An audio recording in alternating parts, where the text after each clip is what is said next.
Büyüdü dolaktırın bir dökünden. İhillerin de. İhiller, ihiller. Ага, мақтау. Так, дорогие друзья, у нас 15:00. Согласно плана программы, у нас начало ровно в 15:00 начинается. Позвольте начать с приветственного слова, а потом уже по программе уже передавать уже докладчикам. Мы все прекрасно знаем, что наша республика является одной из промышленных регионов Российской Федерации. И действительно, вся таблица Менделеева добывается у нас. И очень важно, чтобы в этой, скажем, в этом направлении, в промышленном освоении нашего региона участвовали местные кадры. В целом, развитие промышленности обусловлено, безусловно, с развитием советской России, которая очень упорное внимание делала на то, чтобы Якутская АССР развивалась именно в этом направлении промышленности. Да? И начиная вот с 20-х, 30-х годов первым флагманом промышленного освоения была золотодобывающая отрасль. Вот, когда в 2014 году мы работали в правительстве, выпустили вот такую вот книжку такую, да, книгу точнее, большую. Те, кто близки к золотодобывающей отрасли, эту книгу, наверное, у всех она есть. Она называется «Трудное золото Якутии». Автор Ирина Пантелеева. Вот, и в этой книге, вот когда мы выбирали авторов, мы просили, чтобы и предлагали, чтобы больше упор мы сделали на то, как местные кадры, кто из местных кадров участвовал в развитии золотодобывающей отрасли. И, безусловно, одним из флагманов, одним из людей, которые действительно достойны уважения, это Лебедкин Иван Петрович. Мы прекрасно знаем, что он посвятил свою жизнь в развитии региона и участвовал в первых революционных движениях, и потом обучался в геологическом, в Московском горном институте и так далее. И, соответственно, он внес очень большой вклад, чтобы местные кадры именно принимали участие. Вот если вот так пример брать, то где-то вот с 30-х годов первые вот ласточки местных кадров, человек 50, было только 50, вот когда вот начинали в 30-х годах. В 31-м уже было где-то 500, а уже в 32-м направили более 1000 местных кадров, которые буквально вот из сельскохозяйственной отрасли начали в разных профессиях участвовать в золотодобыче, в разных профессиях. И нам очень приятно, что наше общество, да, наконец-то поднимает имя Ивана Петровича Лебедкина на республиканский уровень. И начиная вот с 2000-х годов мы стараемся уже каждый раз отмечать и его день рождения, да, отмечаем его участие. И вот такие пресс-конференции мы проводим. Поэтому я, честно говоря, как человек, который работает в промышленности, и как человек, который создавал и организовывал молодежные движения, да, местные кадры в промышленности, я инженер и так далее, я очень доволен тем, что мне поручено сегодня модерировать именно это мероприятие. И что знаково то, что мы сегодня, вот не мы, а вот республика, да, сегодня 11 ноября компания Полиметалл запустила Нежданинское месторождение. Вот буквально вот сегодня до обеда Арсений Сергеевич открыл вот такое, это знаковое мероприятие, да. Нежданинское месторождение – это еще с советских периодов такая мечта наших руководителей, чтобы ее запустить. И вот именно 11 ноября так совпало, что мы сегодня и конференцию проводим в честь Ивана Петровича Лебедкина, и, соответственно, и Полиметалл запустил Нежданинское месторождение. Я считаю, это очень знаково. Ну, позвольте мне сейчас вот по нашей программе дать слово Николаю Николаевичу Чучесову. Мы должны показать, видеопоказ мы должны, да, сделать. Николай пишет, что у него нет звука, а видеопоказ у нас будет, да? Да, да. Ага, давайте запустим. Да.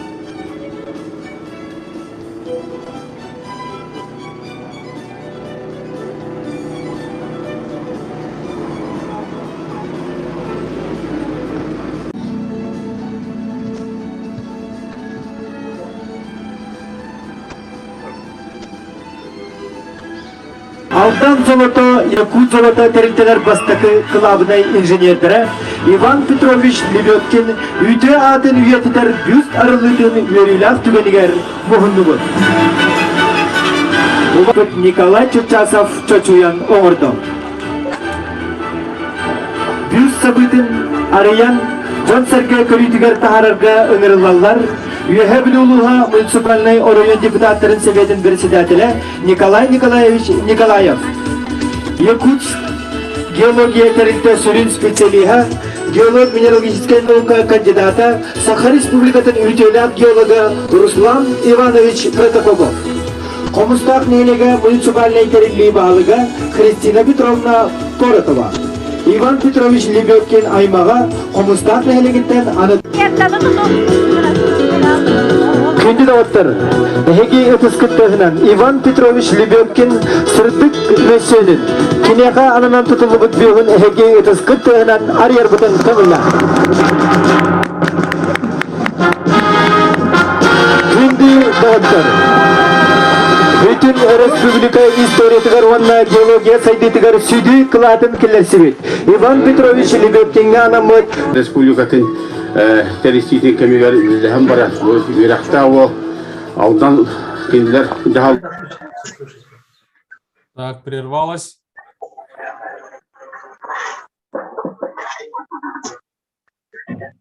Николай, мы не видим. Ну, я, по крайней мере, не вижу.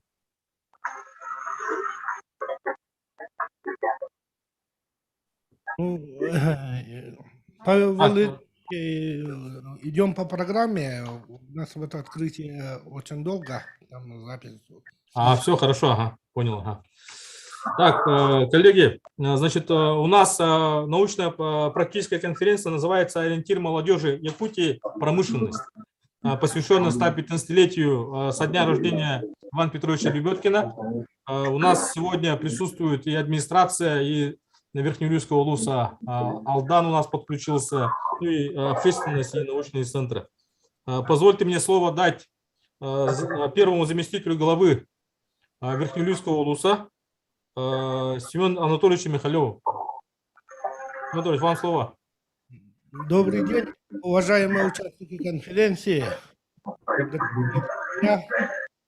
Ну, пользуясь случаем, разрешите поздравить нашего модератора конференции Павла Валерьевича с сегодняшним днем рождения. От имени земляков мы вам желаем здоровья, успехов в работе и дальше творческих высот во благо развития республики. Спасибо, Махтал. От имени руководства Верхнеуральского района позвольте приветствовать вас с началом научно-практической конференции «Ориентир для молодежи Якутии. Промышленность». В рамках мероприятий, посвященных 115-летию со дня рождения Ивана Петровича Лебедкина, политического деятеля, первого из народа Саха геолога, главного инженера треста Алдан золота и Якут золота, научного исследователя по геологии. Доброго имени Ивана Петровича в 2006 году, столетию со дня рождения в городе Якутске, в доме по улице Орджоникидзе, в которой проживал Иван Петрович, была установлена мемориальная доска. Сегодня мы, земляки, торжественно открыли бюст Ивана Лебедкина в Верхнеуральске. Вначале были намерения поставить бюст на его малой профильный в Телехомостах, но потом было принято решение, что он будет стоять в районном центре. О деятельности и роли Ивана Петровича в развитии геологии в Якутии сегодня будет сказано, я думаю, не один раз. Также на конференции будет обсуждаться очень актуальная тема. Это проблемы и перспективы подготовки молодых кадров, профориентация трудовых ресурсов для добывающей промышленности. Несмотря на дистанционный формат конференции, надеюсь, нам удастся выстроить конструктивный диалог по теме конференции. Мы, организаторы мероприятия, очень признательны всем, кто проявил внимание и интерес к нашей конференции. Ваше участие демонстрирует важность и актуальность сегодняшнего мероприятия. Желаем всем участникам конференции плодотворной работы, результативной дискуссии и активности. Спасибо. Семен Анатольевич, спасибо за поздравления и спасибо за приветственные слова. Значит, мы идем дальше. Слово дается заместителю министра промышленности и геологии Республики Саха Андрею Викторовичу Сычевскому. Добрый день. Андрей Викторович, вы на связи? Да, коллеги. Ага, видно, Добрый день, меня слышно? Да, слышно, Андрей Викторович. Коллеги, еще раз добрый день, коллеги, участники конференции. Все мы знаем, что промышленность в Якутии – это базовая отрасль экономики, формирующая как доходную часть бюджета республики, так и задающая вектор развития региона. Мы имеем огромную минерально-сырьевую базу. Якутия находится на первом месте по запасам в России в части алмазов, урана, олова, на втором месте по запасам по серебру, сурьме и коксующему углю, по золоту мы на 4-м месте. За последние несколько лет мы перешагнули ряд исторических рекордов по добыче золота. У нас идет прорывной просто рост по углю, газу, нефти. За последние несколько лет был открыт ряд крупных месторождений углеводородного сырья, твердых полезных ископаемых. Активно развивается геологоразведка, приходят новые инвестиции компаний. Но все это было бы невозможно без кадров, без людей, специалистов, профессионалов, которые вкладывают свои знания, свои человеческие ресурсы, реализуют амбициозные задачи для развития региона. При этом следует отметить, конечно, и работу промышленных компаний по созданию учебных центров, по созданию переобучения, обучения, то есть и созданию базовых классов в школах, такие как Роснефть. Эффективно реализуется программа местных кадров, промышленность, молодежь, промышленность. Активно внедряются новые программы обучения в вузах и СУЗах. Минпромгеология активно взаимодействует с компаниями по формированию кадрового потенциала, по формированию потребностей в обучении. Мы проводим региональные форумы с молодыми промышленниками, по результатам которых мы видим, что имеется динамика, имеется движение, как продвижение участников форума. Я хотел бы отметить, что, конечно, молодежь и молодые специалисты, та базовая основа для развития промышленности и в целом региона. Спасибо. Так, Андрей Викторович, спасибо за приветственные слова. Я вот тут немного хотел бы добавить, да. Вот у нас Иван Петрович закончил Московскую горную академию. Она в 30-м году была расформирована, и вместо нее появилось 6 институтов.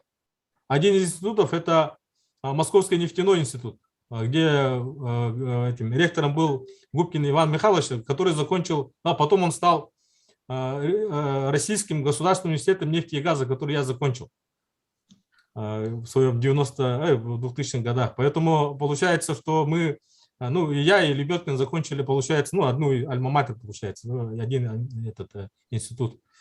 И хотелось бы добавить, вот Андрей Викторович правильно сказал, что у нас до стратегии развития республики до 2032 года промышленность будет занимать более 54%. А если мы говорим об IT, которое, в принципе, много вкладываем, да, то она будет до 1932 года занимать, структура экономики будет занимать только 1%. Поэтому развитие промышленности, она всегда будет актуальна у нас. Так, ну и дальше у нас даем мы слово родственникам. Лебедкина Елена Андреевна. На связи, да? Член Союза журналистов Республики, ветеран якутского телевидения. На связи, да, вот Елена Андреевна? Елена Андреевна, вот вас не слышно. Прежде всего от имени семьи Елена Андреевна, погромче, пожалуйста. тех людей, которые в течение последних 20 лет... Елена Андреевна, я плохо слушаю. Все плохо слышат, да? Да, слабовато. Очень слабо. Очень слабо. Или... это запись же у нас.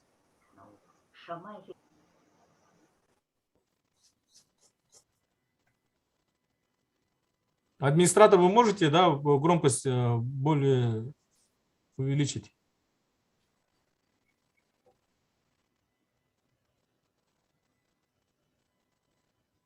Видео пропало. Добрый день, мои. Добрый день. Видео нету. Сейчас. Добрый день, мои земляки. Прежде всего от имени семьи Лебедкиных мне бы хотелось... По-моему, все равно плохо слышно. Тех людей, которые в течение последних 20 лет работали по восстановлению доброго имени Ивана Петровича Лебедкина. Это Тумусов Федот Семенович, доктор экономических наук, Шамаев Иван Иванович, доктор физико-математических наук, Кириллин Николай Дмитриевич, заслуженный геолог нашей республики. Кроме того, мне хочется поблагодарить трудящихся Верхневилюйского улуса под руководством главы Пастучина Владимира Семенова. Особая благодарность моим землякам из Хамустаха и руководителю хамустахского наследия Поротовой Христине Петровне, депутату Васильевой Галине Николаевне. Также мне хочется поблагодарить талантливого скульптора, который сделал памятник Ивана Петровича Лебедкина, Черчасова Николая Никитича. И, конечно, особая благодарность моему издателю Пономареву Эдуарду Тимофеевичу. 20 век он прошел. Начало этого века была эпохой революции, эпохой гражданской войны. И Якутия, как тюрьма без решеток, принимала ссыльных всех партий и течений. Это были передовые люди своего времени. Это были передовая дворянская молодежь. И, естественно, инородческая местная молодежь перенимала у них очень многое. Наш отец Андрей Дмитриевич Лебедкин до революции в 15 лет стал народным учителем и избирался мировым судьей. Тогда юристов было мало, и учителя народные, они исполняли работу мировых судей. Андрей Дмитриевич Лебедкин работал в 4 школах родного Верхневилюйского района Улуса еще до революции. Он воспитывал и своих родных племянников, в частности Петра Петровича Лебедкина, Анну Петровну Лебедкину и Ивана Петровича Лебедкина. Он дал им образование и финансировал для дальнейшей учебы и получения профессии. Так Петр Петрович в 17 лет стал помощником счетовода и помощником письмоводителя, писаря. Анна Петровна стала работать в женсовете по эмансипации женщин с 17 лет. И вот этот пример старших братьев, сестер и дяди Андрея Дмитриевича Лебедкина для Ивана стало как бы законным. И он в 15 лет, будучи учеником школы вступил в комсомол и стал организатором комсомола в родном районе. В 15 лет дядя Андрей Дмитриевич Лебедкин с оружием взял город Екатерин от белобандитов. Впоследствии в 15 лет он стал солдатом отряда «Школа». Он 1,5 года с оружием в руках воевал по всей Якутии,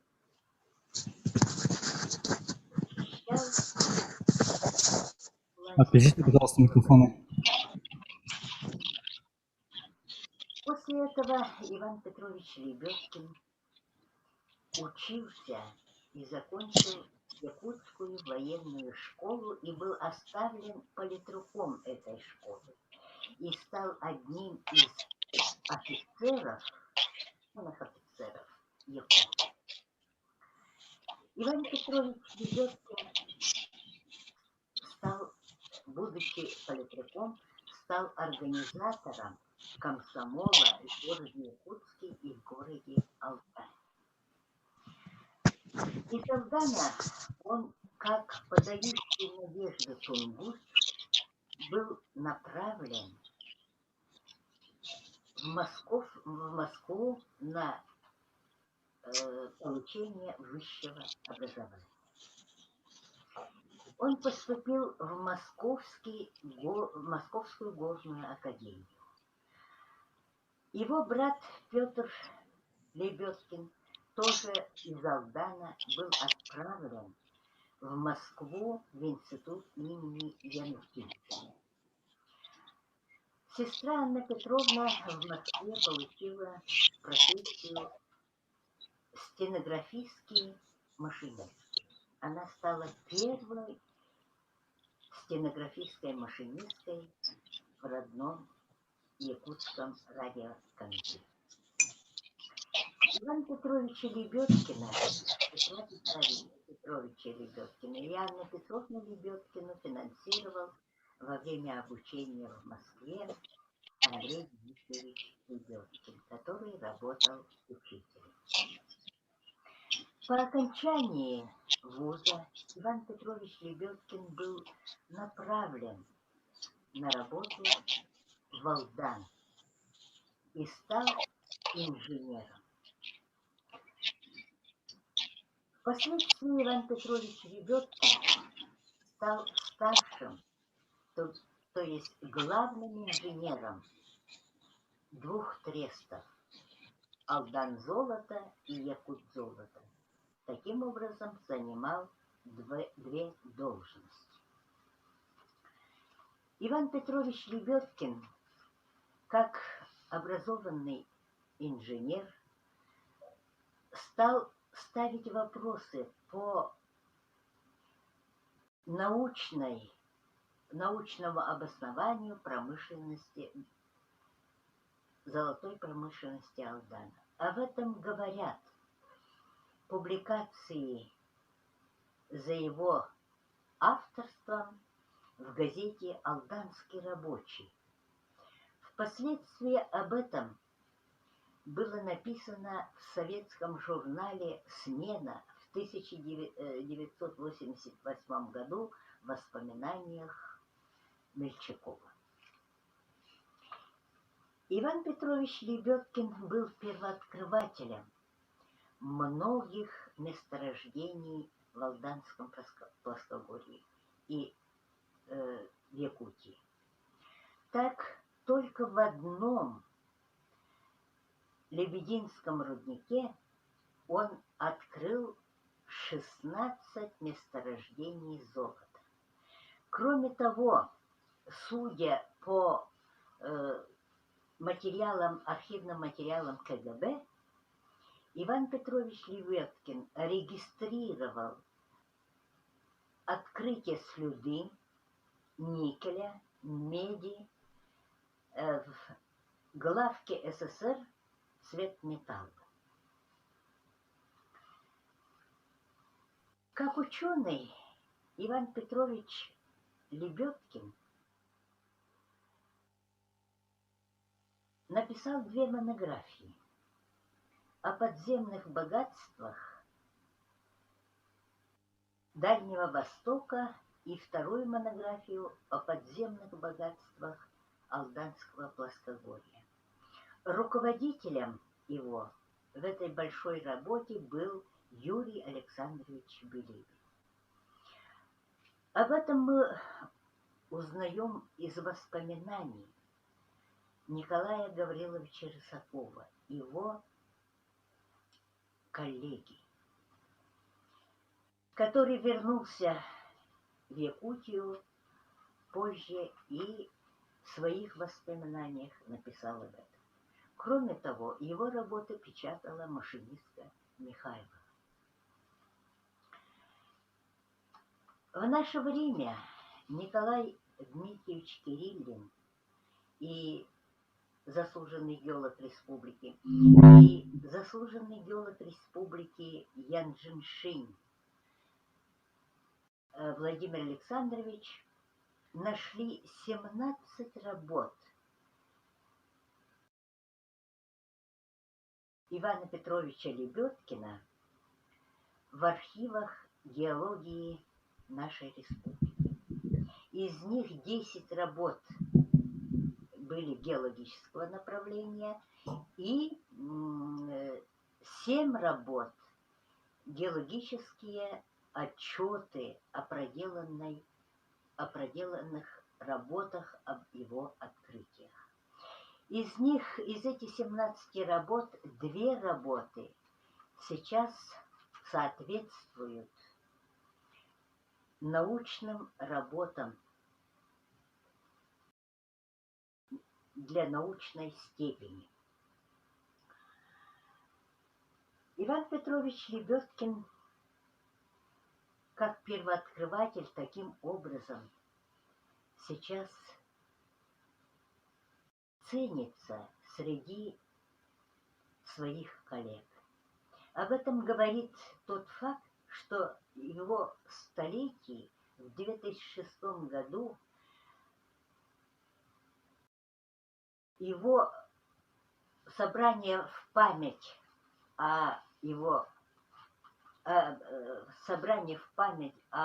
столетии геолога Ивана Петровича Лебедкина прошла как научно-практическая конференция.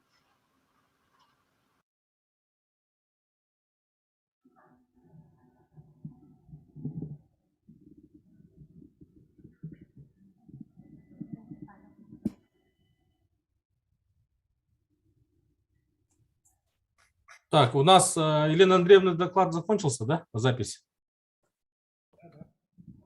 Ага.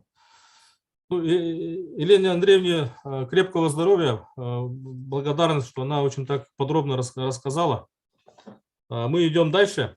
У нас следующий выступающий мой коллега Роза Васильевна Солнышкина, народный депутат республики от Алданского района. Роза Васильевна, вы нас слышите? Я вас слышу, вы меня слышите и видите? Прекрасно, да, слышим. Прекрасно, замечательно. Ага. Вам слово. Уважаемые участники научно-практической конференции «Ориентир для молодежи Якутии. Промышленность», посвященной 115-й годовщине со дня рождения Ивана Петровича Лебедкина, от имени многонационального народа золотопромышленного Алданского района разрешите передать вам пожелания успешной работы на конференции в честь и по поводу выдающегося сына народа Саха Ивана Петровича Лебедкина, прожившего короткую, но яркую и полную устремлений жизнь, сумевшего реализовать талант организатора производства, научного исследователя, геолога-первооткрывателя, активного строителя крупной золотодобывающей промышленности республики и социалистического будущего родной Якутии. Его биографии и жизненного пути за столь короткий, но стремительный жизненный путь с лихвой бы хватило на несколько человеческих судеб в то эпохальное время становления молодого советского государства под названием СССР. И свой доклад я бы хотела посвятить не только в честь Ивана Петровича Лебедкина, но и посвятить столетию основания ЯССР. С энергетикой Павки Корчагина, с сердцем Данка. Прошло много лет, но не утихает народная память о славном сыне якутского народа Иване Лебедкине. Почему же память об этом человеке никак не увековечена в нашем городе, спрашивают алданцы в статье «Достоин нашей памяти», посвященной столетию со дня рождения Лебедкина через газету «Алданский рабочий». Поступили отклики на эту статью.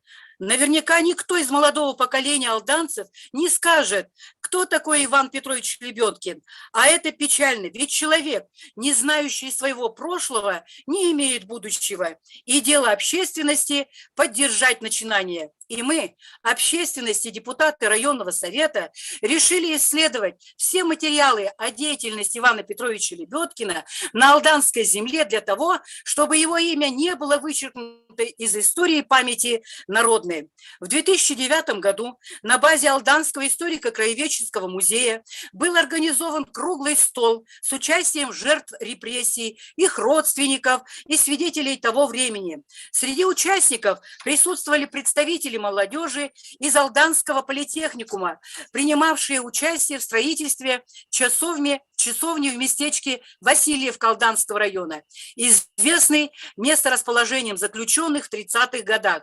Выступали ветераны тыла, труда, педагоги-историки.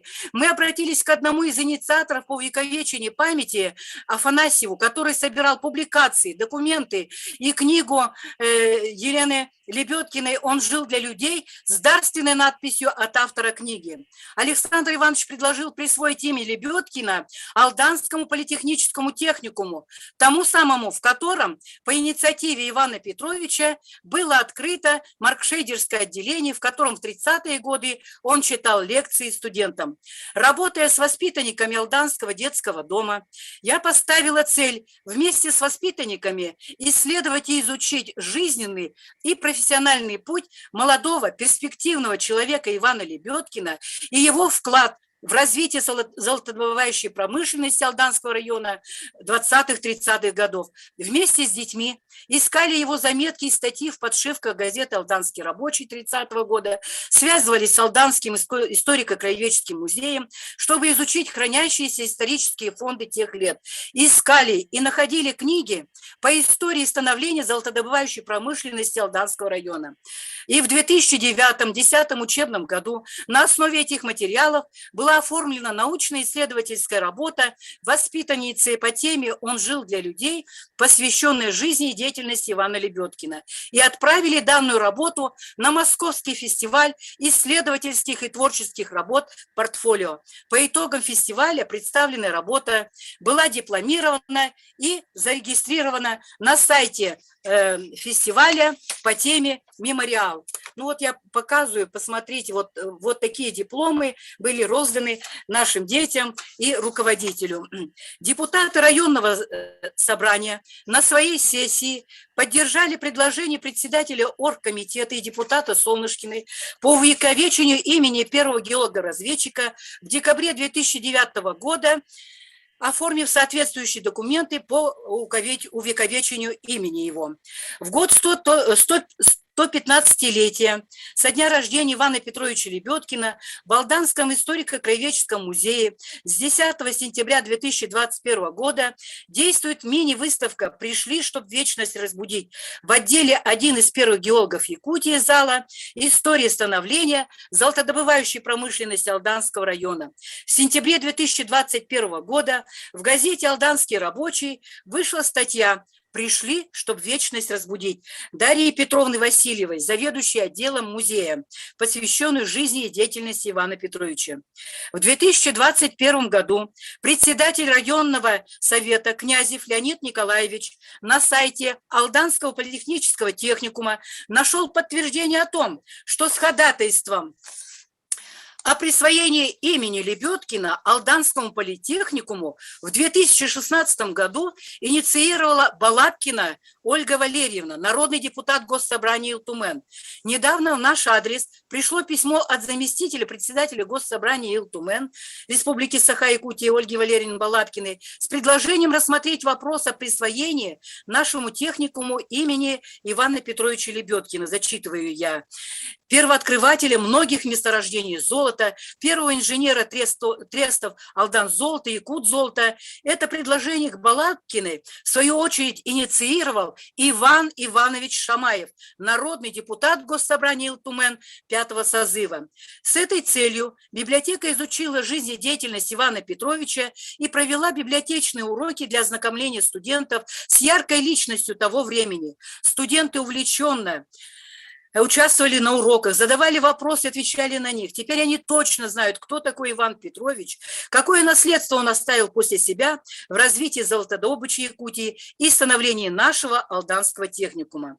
Леонид Николаевич Князев тесно взаимодействует с директором Алданского политехнического техникума Ивановым Алексеем Геннадьевичем в том, чтобы в будущем присвоить имя Ивана Петровича Лебедкина старейшему учебному заведению республики. И будем надеяться, что наши надежды оправдаются. Иван Лебедкин, комсомольский вожак, выступал перед комсомольцами и несоюзной молодежью горячо, страстно, увлеченно и большую часть своего времени находился в гуще людей, жил делами, заботами, чаяниями окружающих. Молодежь старалась во многом подражать ему, его обаянию, скромности, трудолюбию, сознательности, дисциплинированности, начитанности, политической закалке, безграничной убежденности в правоте и непобедимости ленинского дела. Велась огромная работа по ликвидации безграмотности. В 26-27 годах на Рачоне, Золотом, Незаметном, как тогда назывался город Алдан, работали 6 лекпунктов с охватом 96 человек. Обучение проводилось на русском, якутском и корейском языках. В 27 году Лебедкин поступает в Московскую горную академию, которая была преобразована в Московский геолого-разведочный институт. И в 1931 году, окончив с квалификацией инженер-геолог, он возвращается в Незаметный дипломированным специалистом. Первооткрыватель, инноватор. Трудовая биография Ивана Петровича как горняка началась с должности инженера буровых работ в Алдане. Он стал первооткрывателем золотых россыпей на правом притоке реки Амга, Хамыр-Хаян. В годы войны эти прииски заметно пополняли валютный фонд страны. По воспоминаниям современников, Иван Лебедкин пользовался большим авторитетом среди геологов и золотодобытчиков Алдана. В исследовании залежей северо-востока страны большой вклад внес знаменитый геолог Юрий Александрович Билибин. Этот ученый впервые предположил наличие запасов золота в Якутии. И с Иваном Петровичем он дружил с 1934 года. Юрий Александрович каждый раз, когда приезжал в Алдан, останавливался у него. Известный русский геолог и молодой якутский геолог много говорили о полезных ископаемых Центрального Алдана. И это было понятно, потому что Иван Петрович в это время писал научную работу по его геологии. Об этом рассказывает Николай Рысаков, работавший в те годы начальником геологоразведки Треста. Очень ценным является и другое свидетельство коллеги о том, что он был мудрым геологом. Рысаков подчеркивает, что Иван Петрович Лебедкин пользовался большим авторитетом среди геологов и золотодобытчиков Алдана. К работе относился очень ответственно, поддерживая новые начинания и внедряя в производство все передовое. Первооткрыватель алданского золота латыш Вальдемар Бертин и коренастый крепыш якут Иван Лебедкин были близки не только в чисто человеческом плане, но и поддерживали друг друга в работе. Вальдемар Петрович уважал знания друга, деловые качества и большую работоспособность и постоянно подчеркивал, что Иван живет для людей, трудится во имя дела на будущей родной земли. К слову добавлю, из его дневниковых записей в качестве начальника Верхнеамгинской рекогносцировочной геолого-поисковой партии Лебедкина работал знаменитый первооткрыватель золота Михаил Прокопьевич Тарабукин, вольный разведчик. В начале 30-х годов большое значение для горного производства имело умелое, квалифицированное описание характеристик и содержание залежей золотоносных россыпей. Такой научный анализ впервые сделал именно Лебедкин в статье «Геология мелких россыпей», которая опубликована в 1932 году в газете «Алданский рабочий». Он определил, что в Алдане в основном эти россыпи относятся к типу рассеянных, неконцентрированных, и лишь местами встречаются наиболее богатые участки. И в силу этого содержания металла в песках по отдельным ключам разное и потому трудно извлекаемое старательским способом. Однако, писал он, алданские местные россыпи перспективны, и за ними будущее. Открыватель рудного золота промышленного значения, он тем самым придал значение промышленному освоению драгоценного металла в будущем. Впоследствии это полностью подтвердилось при полной оценке Алданского золотоносного района. Иван Петрович Лебедкин стал первым главным инженером Алдан-золота, Якут-золота, являлся одним из активных организаторов золотой промышленности в Якутии на научной основе. Его жизнь и труд посвящены будущим поколениям. Я заканчиваю. В Алданском горном техникуме при его непосредственном содействии было открыто маркшейдерское отделение, и он сам преподавал специальные предметы. Как вспоминают выпускники техникума, к занятиям он приходил тщательно подготовленным, со сделанными им самим чертежами, схемами и другими пособиями, способствовавшими усвоению материала занятий. Приносил книги из своей богатейшей библиотеки по геологии, водил студентов на практические занятия в шахты, где на месте разъяснял труднодоступный материал. Студентам из якутской глубинки, плохо владевшим русским языком, разъяснял им на родном языке. Молодежь чувствовала его поддержку не только в процессе учебы, но и в быту. Иван Петрович живо интересовался условиями их жизни, взаимоотношениями на работе, в общежитии. Он понимал, что молодежь, приехавшая издалека, скучала по родным местам, испытывала определенные трудности во владении неведомыми ранее профессиями. По свидетельствам современников Ивана Петровича в 30-х годах прошлого столетия в золотой промышленности Алдана трудились более 2000 работников, якутов и более 300 инженерно-технических работников из местного населения. Алдану суждено было сыграть роль кузницы местных рабочих кадров для молодой Якутской республики. Сюда по призыву якутского комсомола в начале 30-х годов прибыла большая группа якутской молодежи, чтобы осваить горняцкие специальности. Вскоре якутские ребята не только получили на Алдане трудовую закалку, но и показывали образцы трудового героизма.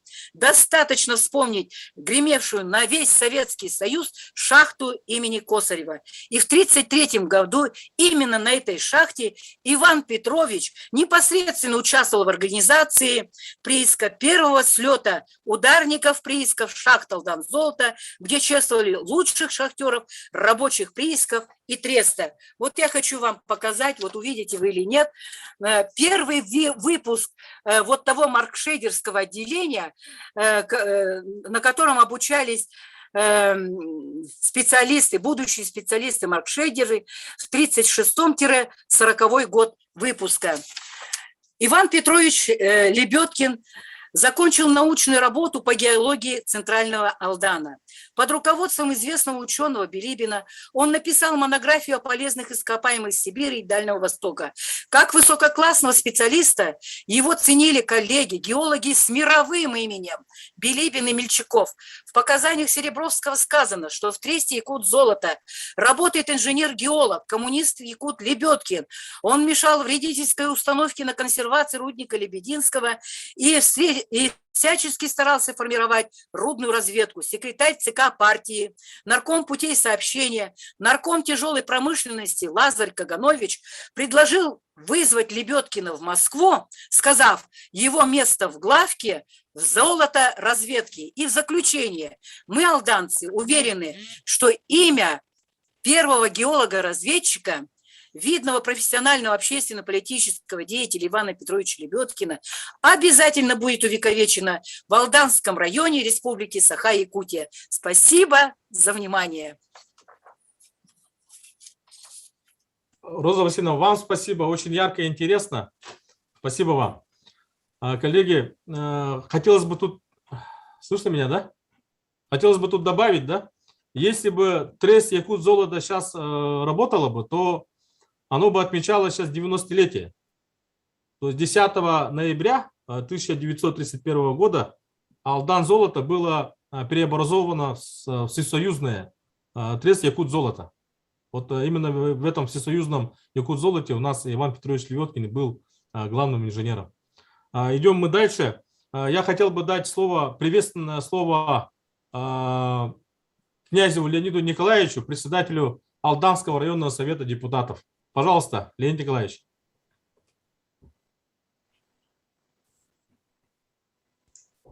Меня слышно, нет? Да, слышно, Леонид Николаевич. Добрый день, уважаемые коллеги. Я искренне благодарен Розе Васильевне. Действительно яркое и очень такое эмоциональное выступление, за что я ей очень благодарен. Что касается темы сегодняшней конференции, то я должен отметить, что вся Якутия, вся промышленность Якутии, она и развивалась с освоения промышленного Алдана. На сегодняшний день в Якутии по итогам 2020 года добыто порядка 1700 тонн золота. Из них порядка 800 тонн золота, то есть практически около 50%, добыто в Алданском районе.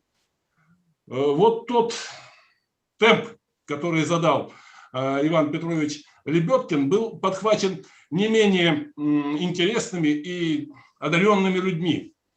Тарасом Гавриловичем Десяткиным, Станиславом Иннокентьевичем Дорофеевым, с которыми мне довелось работать весьма и весьма плотно.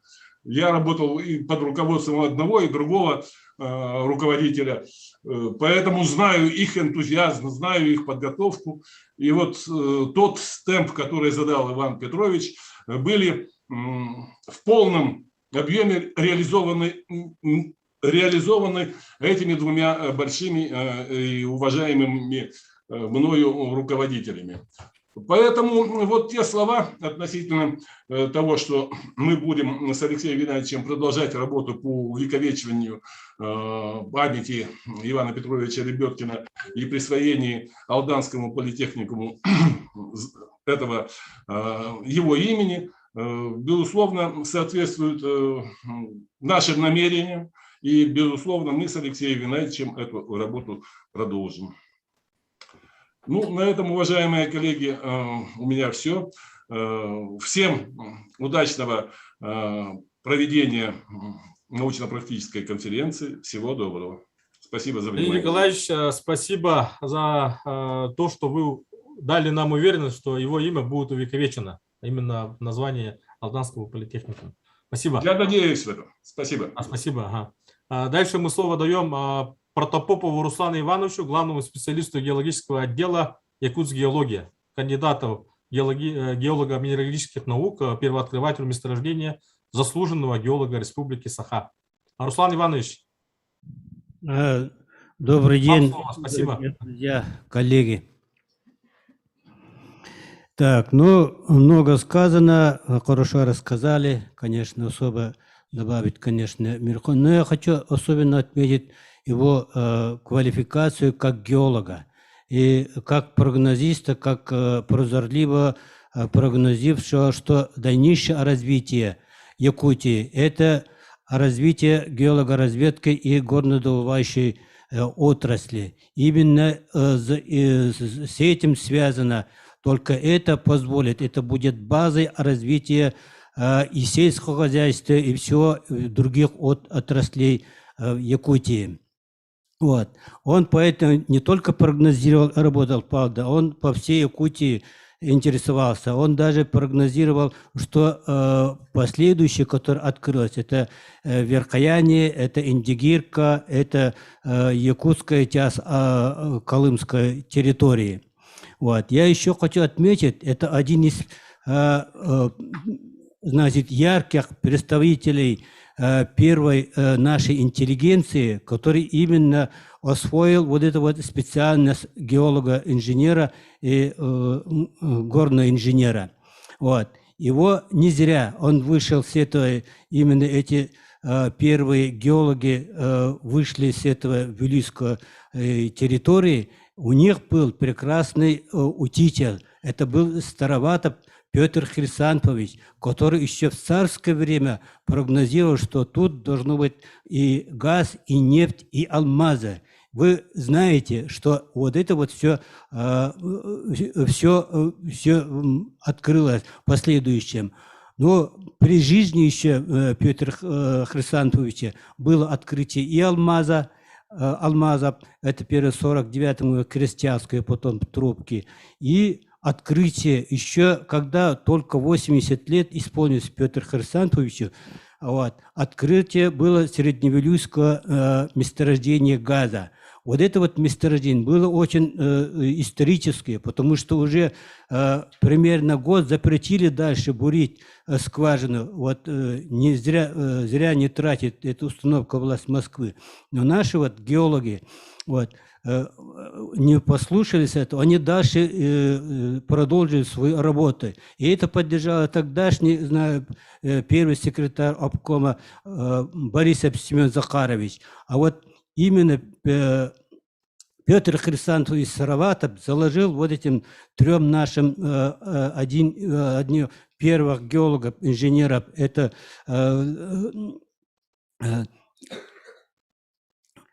Рысакова Николая Гавриловича, это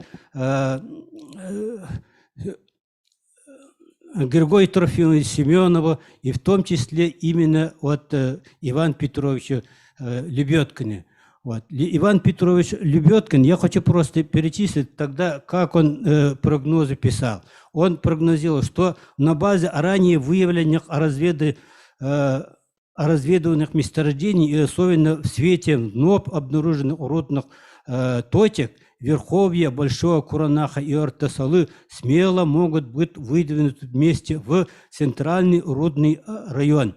Рудное поле по нашей естественно, Алданского района с большой перспективой на развитие рудной золотодобычи. Вы представляете, он как угадал в те времена, то в те времена только были признаки, а сейчас вот еще десятки лет может обеспечить золотодобычу это Куранавское месторождение. Вот. Я хочу еще перечислить, как он в газетах какие статьи выпускал. Например, Алданской рабочий. И тут он выпускает статьи «Геология мелких рассыпей». Так? Неточности разведок и их причины. Вопросы геолого-разведочных работ на Алдане. Увязка разведочных и марксистских работ. Вот. Выше качество и точность работ. Вот так он постоянно, значит, ставил вопросы поднял перед правительством, чтобы продолжить. Ну, естественно, его признали и потом дальше предлагали его дальнейшее его развитие службы. Ну, также он писал в газеты в те времена «Советская Якутия». Вот. И там он выпустил статью «Перспективы золотопромышленности Якутской АССР и необходимость форсирования геологоразведочных работ». Вот. Вот это вот такими значит, требования он обеспечил дальнейшее развитие этой отрасли золотодобычи, и не только золотодобычи, и других месторождений полезных ископаемых. Так что вот это вот, когда мы, молодые люди, вот сейчас вот только понимаем, что, оказывается, насколько мы опаздываем, чтобы такие люди были увековечены, вспомнили увековечены. Ну, наконец-то мы поставили бюст вот на родной земле. Вот это вот один из заслуг. Но это недостаточно. Я думаю, народ и особенно молодежь должна вот как яркую звезду вот честь держать это, и постараться быть как они. И сейчас вот мы видим, что все-таки промышленность, наши ребята, местные ребята, идет все больше и больше. Специально программа создана, вот, и ежегодно тысячи наших местных ребят все идут в горную промышленность, горно-добывающую, геологоразведочную промышленность. Вот. Ну, еще я могу сказать, что он был действительно научного склада человеком, Иван Петрович, потому что это можно видеть и по его работам, по отчетам. Так грамотно и обоснованно он писал в своих отчетах, маленьких сжатых отчетах. Он дружил с этими геологами, известными геологами России. Вот. Это, в первую очередь, конечно, первооткрывателем дружил нашим Старобокиным Михаилом Прокопьевичем и его другом Владимиром Петровичем Бертиным. Ну и еще его брат был Эрнест Петрович Бертин, вот который они вот, начали. А Юрий Александрович Беливин, они изучали еще картирование этой Южной Якутии. Они все время доказывают, что нужно еще расширять Таркандинскую область. Они еще доказывают, что Джукжурскую территорию, ну и, конечно, Колымскую, Индигирскую территорию. Иван Петрович занимался тонкими такими петрографическими исследованиями. Вот. Он, оказывается, еще в те времена, тогда это была редкость, очень сложно было, он изучал микроскопические исследования прозрачных шлифов и полированных шлифов минералогии. Это действительно такое практически очень тонкая, очень сложная работа. Естественно, он постоянно приглашал своих ученых друзей. Это, естественно, Юрия Александровича Беливина, Дзевановский еще был, студенты приходили, вот, учились. Вот. Ну и, конечно же, после этого вот, Юрий Александрович Беливин, когда на Колыму выезжал, это в 28 году еще туда выезжал, потом постоянно он возвращался и в Алданский район, в Южной Верхоянии. Вот. Все время он держал курсы своего дела. Ну, насчет организационной способности, конечно, много тут говорили, и это известно. Он стал, конечно, руководителем Алдан золота, Треста, Якут золота. Но он еще был патриотом, чтобы именно молодежь была подтянута. Вот он именно своих ребят поднимал, подтягивал свои новые геологи, там в том числе вот Филипп Константинович Корнилов и другие, там еще, ну, Охлопков, Семен Семенович был еще, Вот. В общем, в организации это алданская техника, он имеет большое значение. Он в первую очередь, конечно, думал, что составление карт, планов это невозможно топографических, геодезических и маршрутических специальностей. Поэтому он поднял вот этот вопрос и открыли, добился открытия маршрутического отдела в этом горном технике. Естественно, вот я очень рад, что руководство Алданского района, они именно за это, чтобы его именно было увековечено именно присвоением Алданского горно-технического техникума. Вот. Спасибо за это большое. Ну, я думаю, сейчас вот молодежь будет все, раз мы поставили больше внимания, обращается на наши ветераны, первооткрыватели, я считаю его именно первопроходцем. А первопроходцы, это которые не только достали, поднимали руду, они еще продолжали организовали дальнейшее развитие этой территории. Поэтому я называю свою статью «Первопроходец Иван Петрович Лебедкин, алданского золота, ну и геология. Ну, насчет геологии, конечно, я могу много рассказывать, но сейчас это не очень. Но только одно скажу, что богатство Южной Якутии – это очень большое, еще мало изучено, еще будет много открытий. Еще только близко к железнодорожной и автомобильной дорожной полосе только поблизости добывается. А если там есть в сторону на восток идти, еще на западнее, там, конечно, неисчерпаемое богатство. Вот. Не зря в те времена, знаете, они еще думали о том, чтобы сюда будут протянуты автомобильная дорога и железная дорога. То, что мы сейчас только начинаем это превратить в жизнь. Ну, естественно, для этого сейчас на таком уровне пришли, чтобы было на все территории, значит, дальше проходили все обеспеченные территории Якутии была сетью автомобильных дорог, хотя бы до центра каждого района, естественно, были больше построены мосты. Вот. Для этого, конечно, все связано с нашим развитием промышленности. Но, естественно, чтобы развивалось еще направление переработки. И, естественно, это экономическое выгодно должно быть все просчитано. Для этого есть сейчас, молодежь развивается сейчас, время развития IT-технологий, с IT-технологией, и должно все эти технологии еще лучше, еще грамотнее, еще больше открытия должно быть наших недр богатств, и еще это экологическое чисто, чтобы было, значит, освоено. Ну, я сейчас, дорогие друзья, поздравляю с этим днем торжественным, значит, посвященный всем этим мероприятиям, посвященным 115-летию Ивана Петровича Лебедкина. Поздравляю и чтобы всем желаю доброго здоровья, дальнейшего успеха, счастья, благополучия.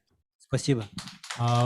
Руслан Иванович, спасибо большое. Хотелось бы тут добавить, что мы в Государственном собрании Ултумен уже в первом чтении приняли изменения, поправки в закон об образовании для развития политехнических школ. Иван Петрович очень большое внимание уделял молодежи, а мы сейчас будем стараться, чтобы уже на законодательном уровне у нас развивались школы политехнические, для того, чтобы профориентировать наших детей в техническом направлении. Дальше мы продолжаем. Значит, слово дается краеведу и сотруднику муниципального музея имени Габышева, села Хамустах, Васильевой Галине Николаевне. Галина Николаевна, вы нас слышите?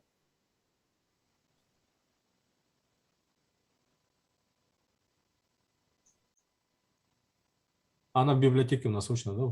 На 115-летию Ивана Петровича Лебедкина. Я как работник музея познакомилась в 2016 году Лебедкиной Еленой Андреевне. Там 110-летие Ивана Петровича Лебедкина. И с этого года началось с ней знакомство.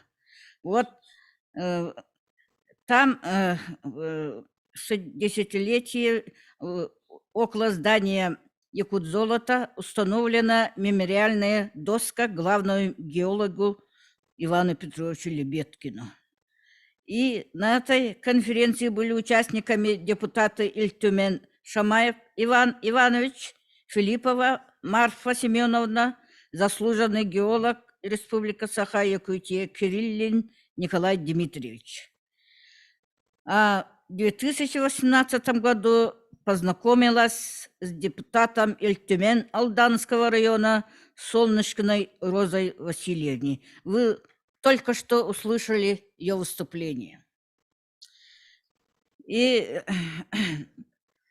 я услышала от Розы Васильевны, что Иван Петрович Лебедкин работал педагогом в горном техникуме и основал маршрутное отделение. И в это отделение учились молодые якутяне. И Иван Петрович, оказывается, провел многочисленные исследовательские работы, и ему помогал открыватель Юрий Александрович Белибин.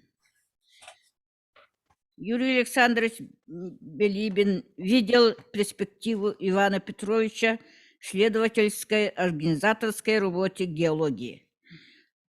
И я уже хотела помочь Солнышкиной Розе Васильевне присвоить имя политехническому техникуму имя Ивана Петровича Лебедкина. И это меня подтолкнуло, уже работать на этом поприще. И 9 июля 2018 года совместно с депутатом, конечно, по совете, конечно, разговаривали с депутатом Улусного собрания Верхнеуральского улуса Гаврилиевым Дмитрием Михайловичем. Написали письмо первому заместителю министра промышленности и геологии Республики Саха-Якутия Захарову Василию Юрьевичу. Но это осталось без ответа. А 27 августа 2018 года я сама написала письмо Министерству промышленности и геологии о деятельности Ивана Петровича Лебедкина и о финансировании для изготовления его бюста. Министерство отправило эту просьбу компании ООО «Плюс Алда», но эта компания не ответила. В это время вышел призыв Ильдархана Николая Сергеевича в промышленность местные кадры. Для пропаганды нашим молодым людям нужен был человек, и притом Саха, который проложил этот путь. Во всем этом подпадал Иван Петрович Лебедкин, геолог, добившийся высот геологии. 17 января 2019 года с Розой Васильевной Солнышкиной мы были на приеме председателя комитета по предпринимательству Госсобрания Ильтюмен Республики Саха-Якутия Григорьеву Игорю Иннокентьевичу о финансировании бюста Ивана Петровича Лебедкина. Но был ответ, что нет денег. А в 2021 году Ивану Петровичу исполнилось 115 лет. И 16 марта 2021 года вышла моя статья о Лебедкине Ивана Петровича в газетах «Кым» и «Юхебли». 13 апреля 2021 года Шамаев Иван Иванович, общественник, организовал возложение цветов мемориальной доске у дома Якутзолота по адресу улица Орджоникидзе, 49. Приняли участие и выступили заслуженный геолог Республики Саха-Якутия Протопопов Руслан Иванович, сидит вот здесь, депутат Ильтюмен Киснофонтов Павел Валерьевич, и племянница-краевед Лебедкина Елена Андреевна. Приняли участие и жители, и молодежь города Якутска. В этом месяце я провела открытый урок о жизни и деятельности Ивана Лебедкина, геолога, ученикам и педколлективу Хомставской основной общеобразовательной школе. С главой Хомставского наследия Христины Петровны Поротовой написали письмо главе Верхневлюйского улуса Паскачину Владимиру Семеновичу с просьбой профинансировать изготовление бюста в связи с юбилейной датой и провести конференцию о геологии. Эта просьба была услышана, и сегодня мы присутствуем при открытии бюста на территории Республиканского историко-этнографического музея село Верхневлюйск. Мы признательны и благодарны главе Верхневлюйского улуса Паскачину Владимиру Семеновичу. Изготовил бюст скульптор Чучайсов Николай Никитич. Проведение этой конференции очень актуально. Конечно, по привлечению молодежи для работы по освоению подземных богатств Якутии. Эта работа требует психологической и физической подготовленности молодежи. В этой работе востребован аналитический ум, знание технологического процесса, деловые качества. Все должно быть заложено с детства. На общеобразовательное и высшее образование республики возлагается большая ответственность по подготовке местных кадров, начиная со школьного возраста и кончая профессиональными учебными заведениями.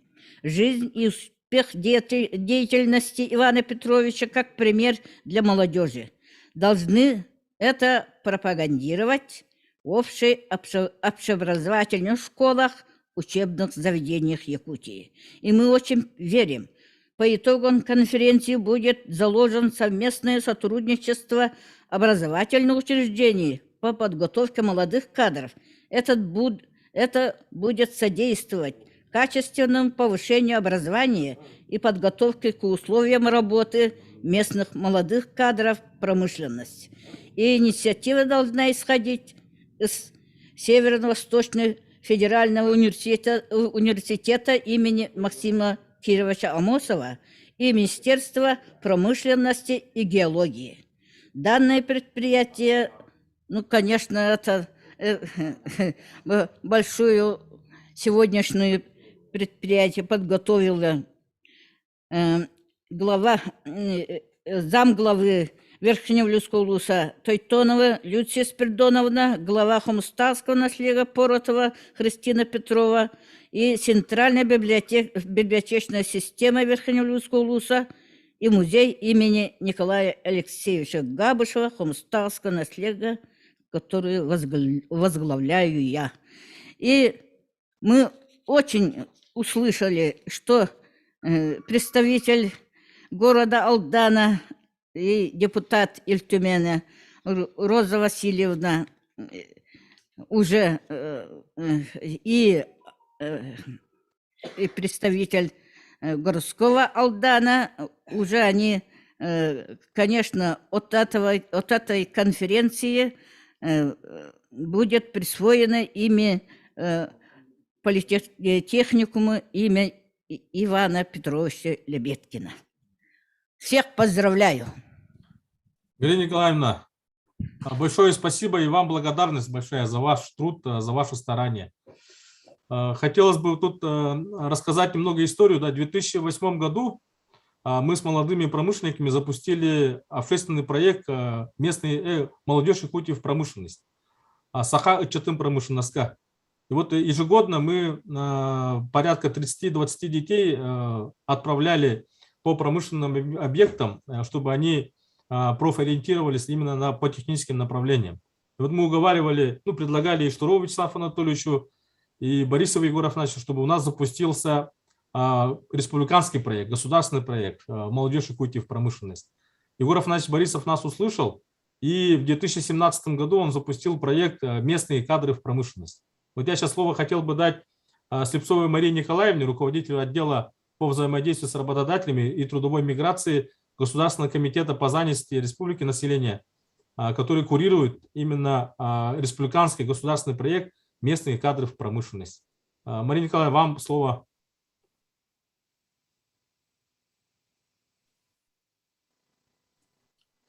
Добрый день, слышно? Да, Мария Николаевна, слышно. Добрый день. Ага. Да, добрый день еще раз, уважаемые коллеги, уважаемые участники научно-практической конференции «Ориентир для молодежи Якутии. Промышленность», посвященной 115-летию со дня рождения Ивана Петровича Лебедкина. Да, действительно, это очень интересный проект. Этот проект у нас действует по всей республике Саха-Якутия. Действительно, инициатива шла от молодежи. Сейчас уже у нас такой хороший, можно сказать, уже накопленный опыт есть. И я бы хотела сейчас в целом рассказать про этот проект. А вообще, прежде я бы хотела выразить благодарность за приглашение принять участие в этом мероприятии научно-практической конференции. Проект «Местные кадры в промышленности» в республике реализуется с 2017 года, как правильно отметили. За этот период количество участников кампании у нас возросло. Ведущих увеличилось у нас с 5 до 43, в том числе 28 промышленных предприятий, 9 организаций строительной отрасли и дорожного хозяйства, 6 организаций отрасли энергетики и транспорта. В целях определения новых механизмов трудоустройства местного населения во всех отраслях реального сектора и расширения взаимодействия с крупными компаниями, в том числе недропользователями, от 15 апреля этого года принято распоряжение правительства РСЯ за номером 360-Р о механизмах трудоустройства граждан, постоянно проживающих на территории РСЯ в рамках проекта «Местные кадры в промышленность». С прошлого года в соответствии с подписанными соглашениями о взаимном сотрудничестве по реализации проекта «Местные кадры в промышленность» с «Газартстрой», «Стройтрансгаз» и «Трубопроводстрой» службой занятости внедряются новые подходы по подбору подходящих работников. Это полный сбор необходимых документов граждан для рассмотрения работодателями, включая медицинский осмотр, освидетельствование психиатра и нарколога, организованная сдача анализов ПЦР на ковид в современных условиях, как мы все знаем, это достаточно жестко сейчас прослеживается, проведение консультаций по вопросам условий труда, оплата расходов по проезду до пункта сбора и обратно, возмещение расходов по прохождению медицинского освидетельствования тем, у кого по уважительным причинам не получилось трудоустроиться, и другие. По итогам прошлого года с полным сопровождением проведен набор работников из числа местных трудовых ресурсов на вахтовую работу на Чаиндинское месторождение. Работа по новым механизмам подбора необходимых работников продолжается по трудоустройству, например, в СГК-1 вахтовым методом в Алепинский и Алданский районы. К основным мероприятиям проекта относятся, вот если в целом говорить, да, то это подбор необходимых работников в промышленные компании из числа незанятых и безработных граждан, включая проведение ярмарок вакансий с участием кадровых служб компаний, сбор анкет и документов, согласование и оформление направлений граждан. Следующее основное мероприятие – это стимулирование трудовой мобильности граждан, то есть заключение договоров с гражданами на переезд и переселение с целью трудоустройства, возмещение расходов и оказания материальной помощи. Следующее мероприятие – профессиональное обучение и дополнительное профессиональное образование незанятых и безработных граждан. И вот одно из нововведений этого проекта относительное, да, это организация стажировки молодых специалистов вот за счет именно средств государственного бюджета, ну и, естественно, за счет средств компаний. В мае 2020 года утверждены новые паспорт и календарный план, дорожная карта по реализации проекта «Местные кадры в промышленность». На сегодняшний момент этот план и паспорт у нас действует на период 2020-2023 год. Конечным продуктом проекта, вообще цель, да, этого проекта является создание системы подготовки и трудоустройства специалистов и рабочих кадров, проживающих в республике, и расширение границ проекта «Местные кадры в промышленность» на отрасли реального сектора экономики. К 2024 году планируется трудоустроить в промышленные предприятия не менее 27 тысяч человек в соответствии с распоряжением правительства Республики Саха-Якутия номером 819-Р, который был утвержден от 22 июля 2019 года.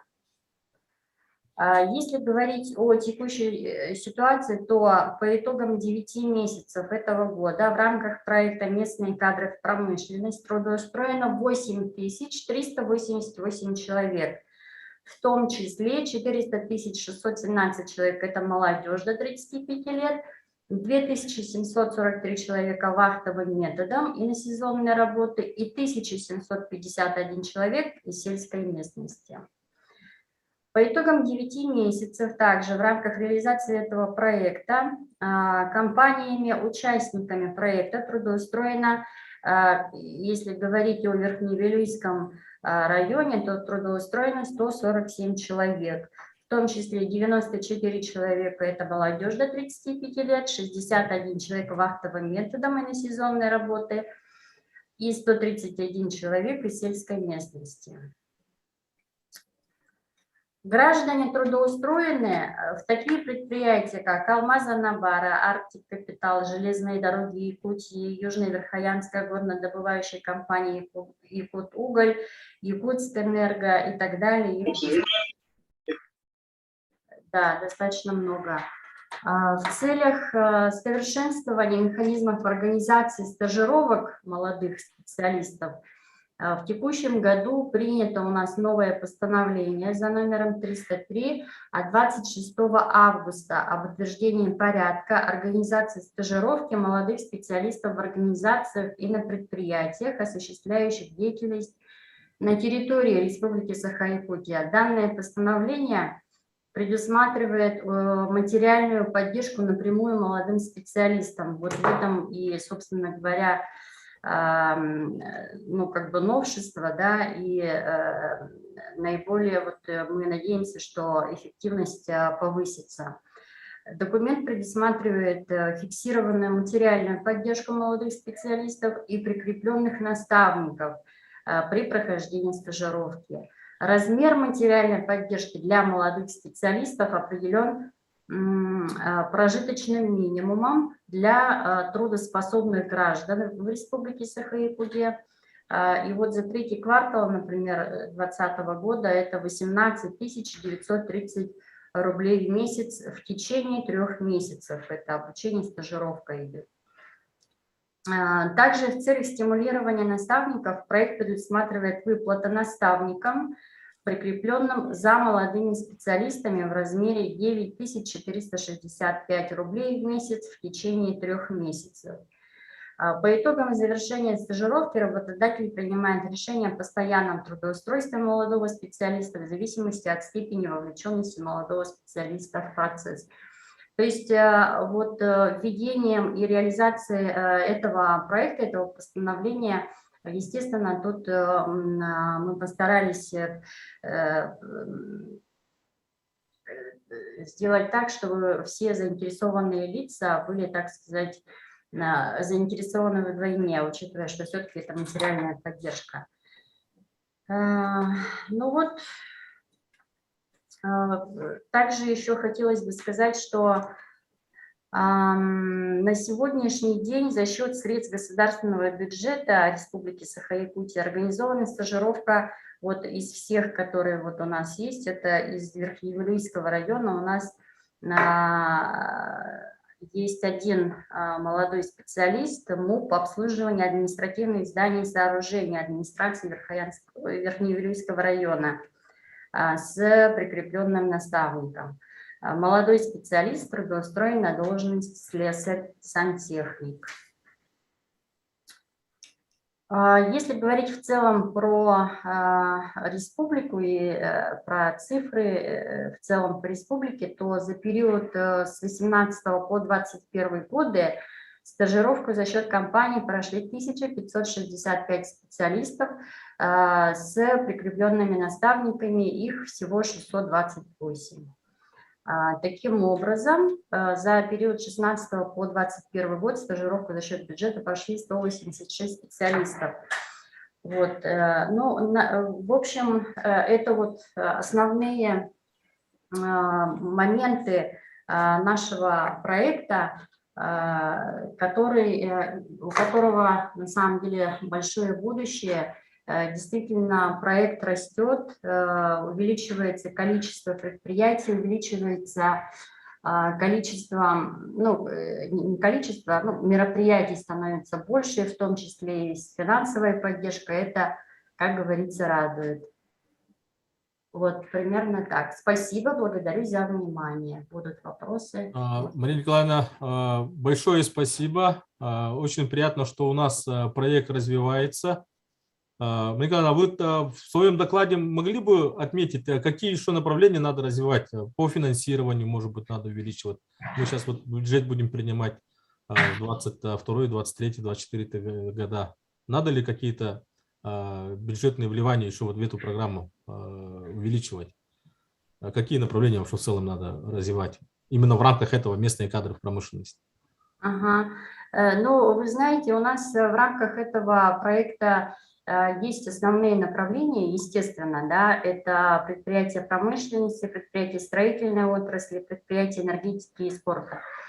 Что, кроме этих направлений, что еще тут особенно и не выйдешь, да, за рамки. Понятно, что вот это и есть основные направления. Что касается дополнительного финансирования, денег много никогда не бывает. И если мы в этом ключе будем работать в плане того, что действительно делать, ну, работать совместно по вопросам именно выделения дополнительного финансирования, да, конечно, нам есть куда, наверное, двигаться, потому что сейчас, как мы все понимаем, денег пока больше не становится, поэтому...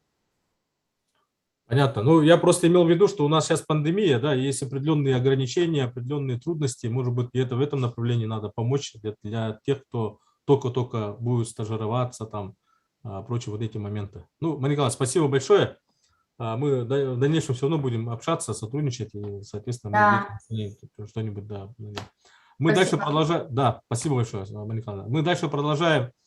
Слово дается Кирилле Александре Александровне, заместитель директора по профориентационной работе. По докладу у нее подготовка инженерных кадров в Горном институте Северо-Восточного федерального университета для предприятий реального сектора экономики Республики Саха. День добрый. Ага, слышно, да? День добрый, уважаемые участники научно-практической конференции. Да, ну, выше уже сказано было, что в Республике Саха-Якутия у нас, да, добывается по добыче, мы занимаем первое место в Российской Федерации. Ну, это и означает, что основные предприятия, наши потенциальные работодатели, да, они располагаются у нас в Республике Саха-Якутия, то есть в территории нашей республики. Мы понимаем, что в этих предприятиях они должны проводиться, ну, то есть должны приниматься выпускники, имеющие квалификацию, да, то есть высококвалифицированные работники, которые имеют профильное образование, да, то есть горный инженер, горнорабочие, горные механики. В Якутии за подготовку высококвалифицированных кадров с квалификацией горный инженер, горный механик у нас отвечает ведущий вуз республики, да. Раньше он был ЯГУ, Якутский государственный университет, сегодня он входит в 10 федеральных вузов, да, и носит название Северо-Восточный федеральный университет имени Максима Кировича Аммосова. Здесь с 1956 года со дня основания университета у нас выпускаются горные инженера. Правда, раньше они выпускались на базе инженерно-технического института, затем геолого-разведочного факультета. Да? С 2002 года горный институт существует как отдельное учебное подразделение. То есть с 2002 года мы выпускаем самостоятельно выпускников горных инженеров и горных механиков. На сегодня, с 2002 года, можно сказать, что мы выпустили 950 выпускников. Ну, в среднем 950 выпускников. Да, которые у нас устраиваются как раз-таки в горной промышленности. Ежегодно этот процент 96-98 в зависимости, процент трудоустройства в зависимости от желаний, скажем так, наших выпускников. Бывают те ребята, которые идут после выпуска своей дорогой, да, и занимаются там, открывают свой бизнес и тому подобное. Можно ли я подключу свою презентацию? У меня есть, да, возможность. Ага. Сейчас.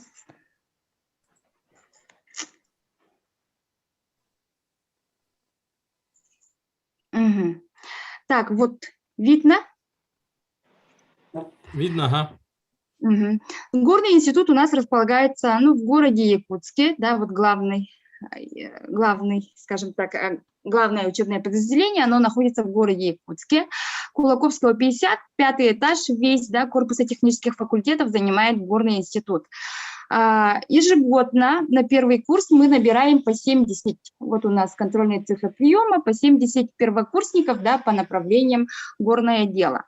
Направление наше подразделяется на 3 специализации. Это у нас подземная разработка рудных месторождений, это открытые горные работы и горные машины и оборудование. После выпуска по специализациям подземная разработка рудных месторождений, открытые горные работы, у нас ребята получают квалификацию горный инженер. После выпуска по специализации горные машины и оборудование ребята получают специализацию горный механик.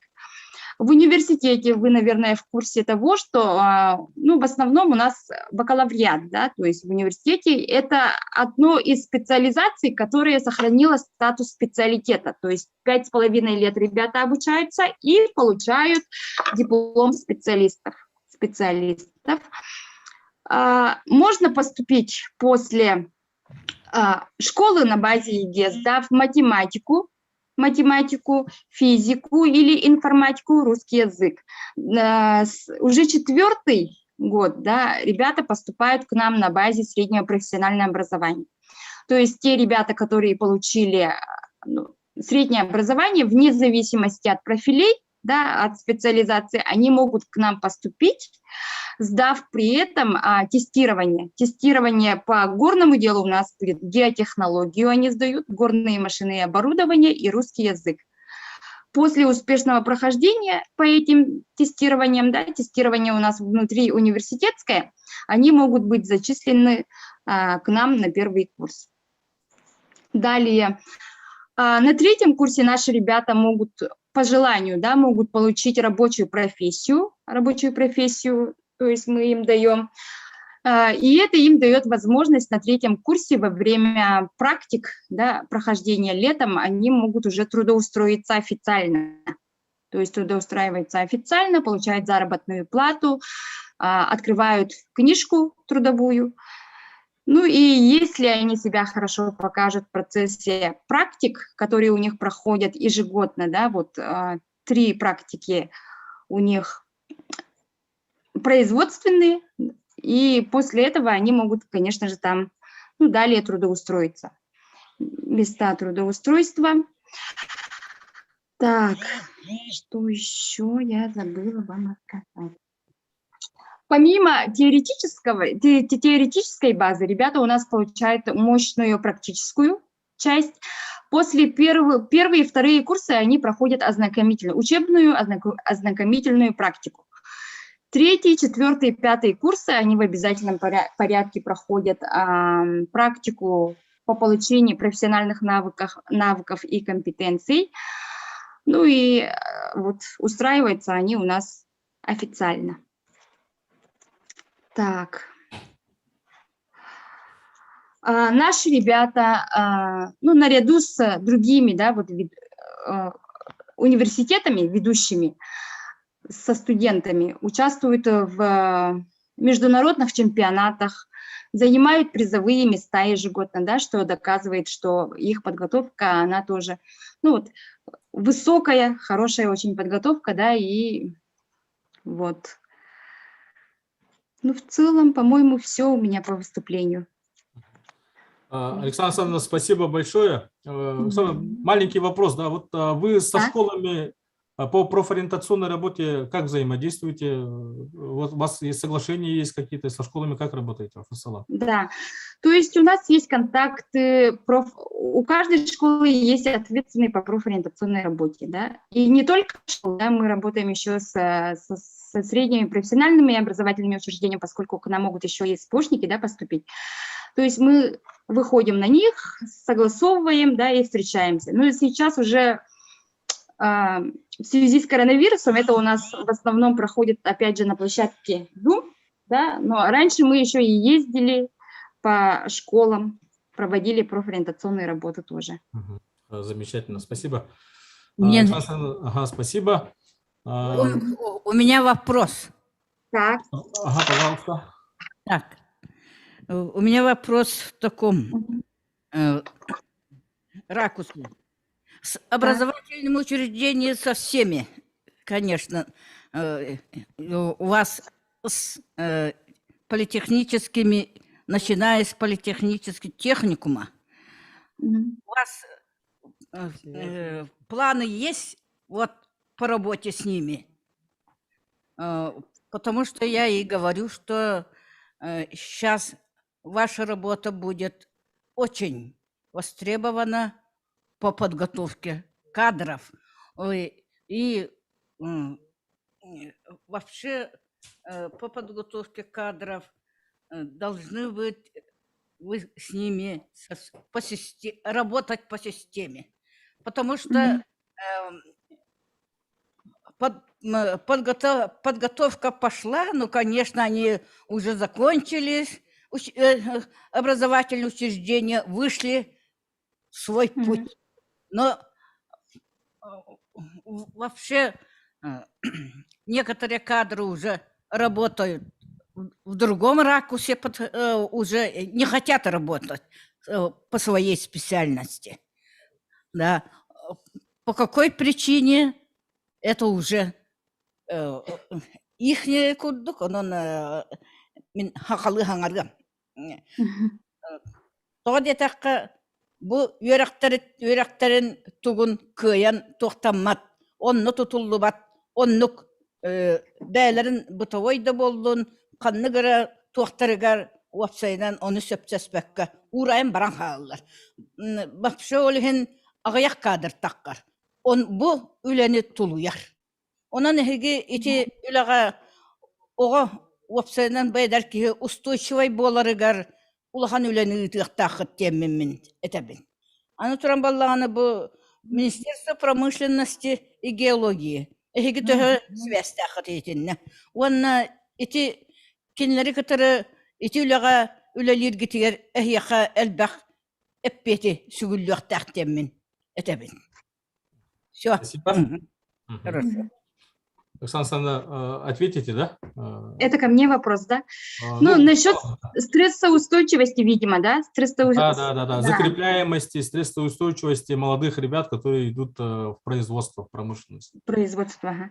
Да. Ну, у нас психология, да, вот педагогика, психология, то есть такие дисциплины, в принципе, есть, но такого, чтобы прямо они это уже вот с 3-го курса, да, у них уже имеется выбор, то есть на 3-м курсе они уже воочию видят, каково там производство, да, то есть те, кому не понравилось, они не выпускаются, то есть с 3-го курса они уже сами по себе отчисляются.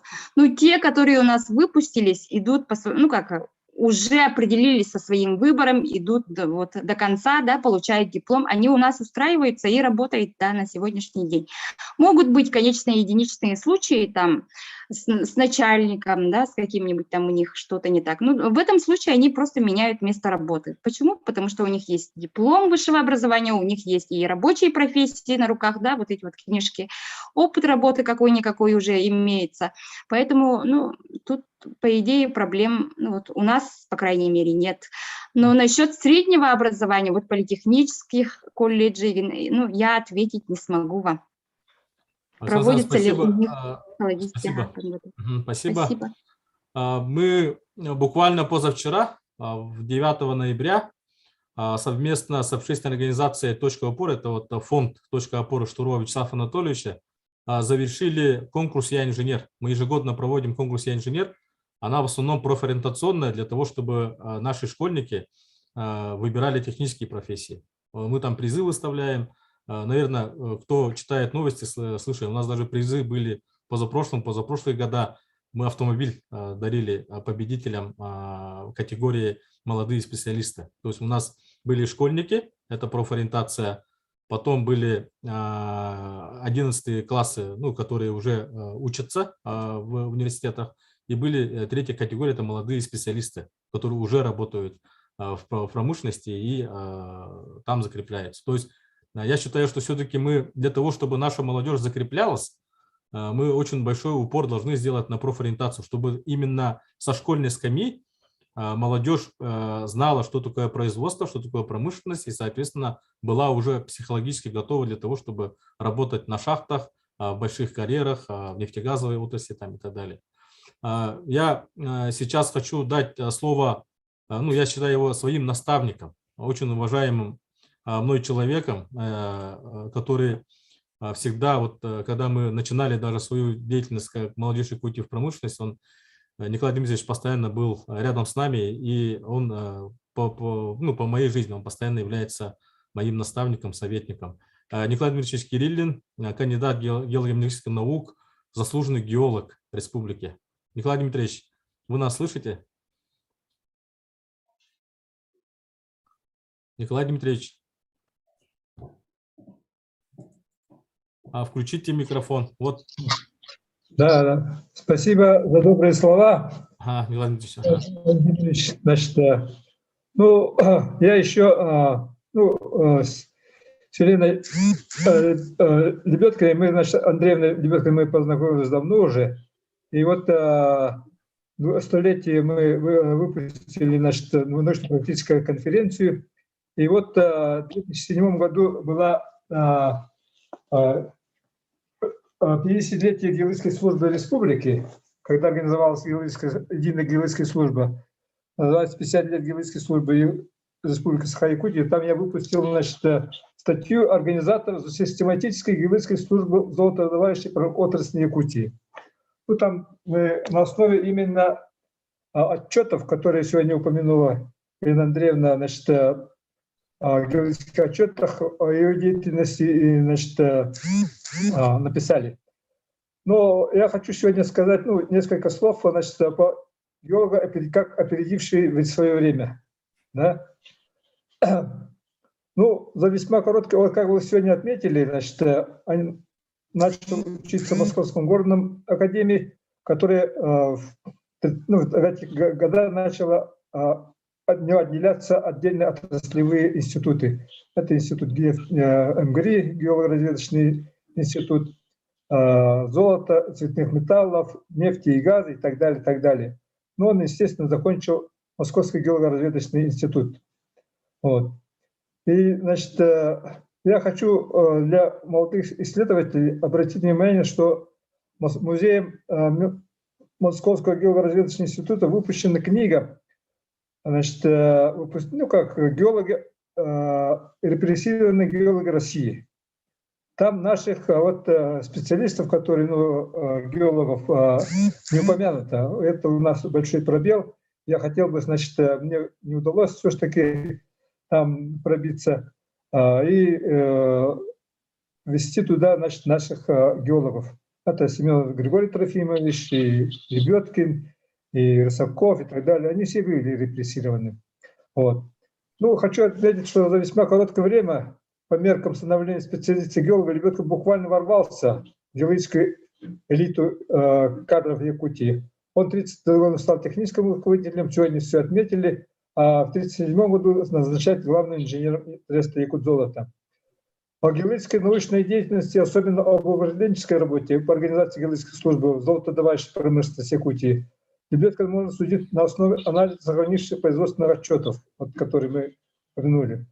В фондах сохранились 7 производственных отчетов, содержащие работы по бассейну Алдана, Амги, освещающие геологическое строение района, металлогению, прогноз месторождений полезных ископаемых, организацию, методика и экономики геологоразведочных работ. Вот, все отрасли геологии охвачены. В отличие от нынешних отчетов, которые являются, как бы правило, коллективным трудом, они написаны одним автором, который тонко разбирается во всех отраслях геологоразведочного процесса, сам проводит сложнейшие даже по нашим временам работы, в том числе описывает прозрачные полированные шлифы, фотографирует интересные позиции в шлифах. Из многих достоинств этих отчетов необходимо отметить тонкое и четкое, грамотное, даже художественное изложение материалов. При этом автор строго относится к фактическим геологическим материалам, подразделяя их на достоверность, по достоверности источникам получения. Если не хватает этих материалов, Иван Петрович свои прогнозы строит на косвенных признаках и критериях, которые приводятся в этих отчетах. Он был высокообразованным, талантливым геологом-исследователем. Отчеты, которые имеют безльготную древность, фундаментальное значение по полноте и грамотности сложения, основанных на добротных фактических материалах. Им лично открыты многие месторождения рудного рассыпного золота Центрального Алдана, Верхнеамгинский золотоносный район. Это район, 1934 году, который в годы Великой Отечественной войны много дал золота. Этот район по-новому засиял в последние годы как один из перспективных районов по рудному золоту сегодня. И это связано с его прогнозом в зонах вторичного сульфидного обогащения, о котором я скажу ниже. Устремленность, высокий профессионализм, который дал быстро отдачу короткой геологической деятельности Ивана Петровича, основываясь на фундаментальных знаниях, полученных в ВУЗе, и энциклопедических знаниях работ предшественников по геологии Сибири и Дальнего Востока, глубоким анализом результатов и неудач и их причин. Вот если сказать по Верхнеамгинский район, там до него было 2 экспедиции, которые получили отрицательный результат. О геологической прогнозе Лебедкина, о реализации этих прогнозов, последующим работам можно судить по следующим прогнозам. По Верхнеамгинскому району он четко прогнозировал при наличии мускульных, так называемых небольших, рассыпей по ручьям Шайтан, Таяхтах, Горелый, Крутой, Хатырхай, которые в годы войны да уже дали стране валюты и дорабатывались только даже в начале 21 века, советская артель Таях. По работам 34-35 он четко прогнозирует, несмотря на небольшой размер промышленно-золотоносной площади, возможность обнаружения до 50 мелких мускульных объектов не исключен. Крупных рассыпей длиной свыше 10 километров и более едва ли удастся обнаружить. Ну, в общем-то, все подтверждается. При этом он приводит благоприятные, так и неблагоприятные факторы золотоносности.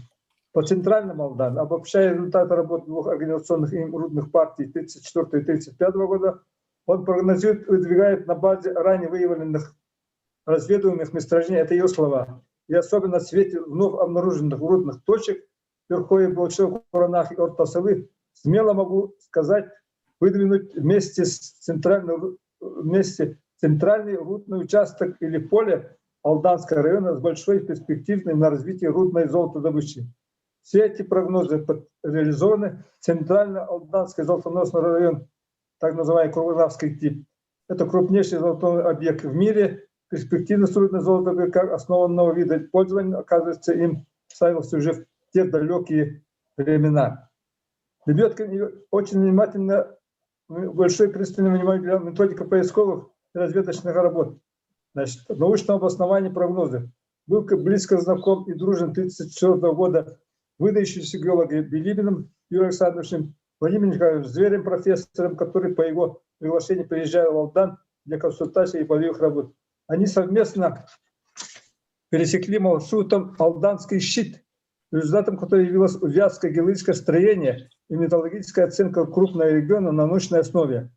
Они высоко оценивали его талант, научный, производственный и управленческий потенциал. Эти встречи с учеными мирового класса дали плоды в организации Лебедкин геологоразведочного производства Алдань на научной основе. Но о том, что он печатался, значит, в предыдущих периодической печати, Руслан Иванович сказал, Масштаб стратегии выдающих геологов видно и по организации геологической съемки и процессе геологоразведочных работ добывающие предприятия, обычно являются пасынком отрасли. В начале 30-х годов, естественно, не было никаких кондиционных геологических карт месторождений. Специалисты способны ввести комплексные геологические исследования для построения таких карт. Геологические работы вели студентами, практикантами и коллекторами методом поиска, опробования, прослеживания на местности рудных свалов, представленных оживленными породами. Ну, оживленные породы искали и все. Да? Вот. В этих условиях сокращенного геологического наблюдения построить геологическую карту, привязать определенным геологическим образованием рудные тела, анализировать закономерность размещения рудных объектов не представлялось возможным. Но все это, значит, устранялось путем организации систематической геологической службы в отрасли.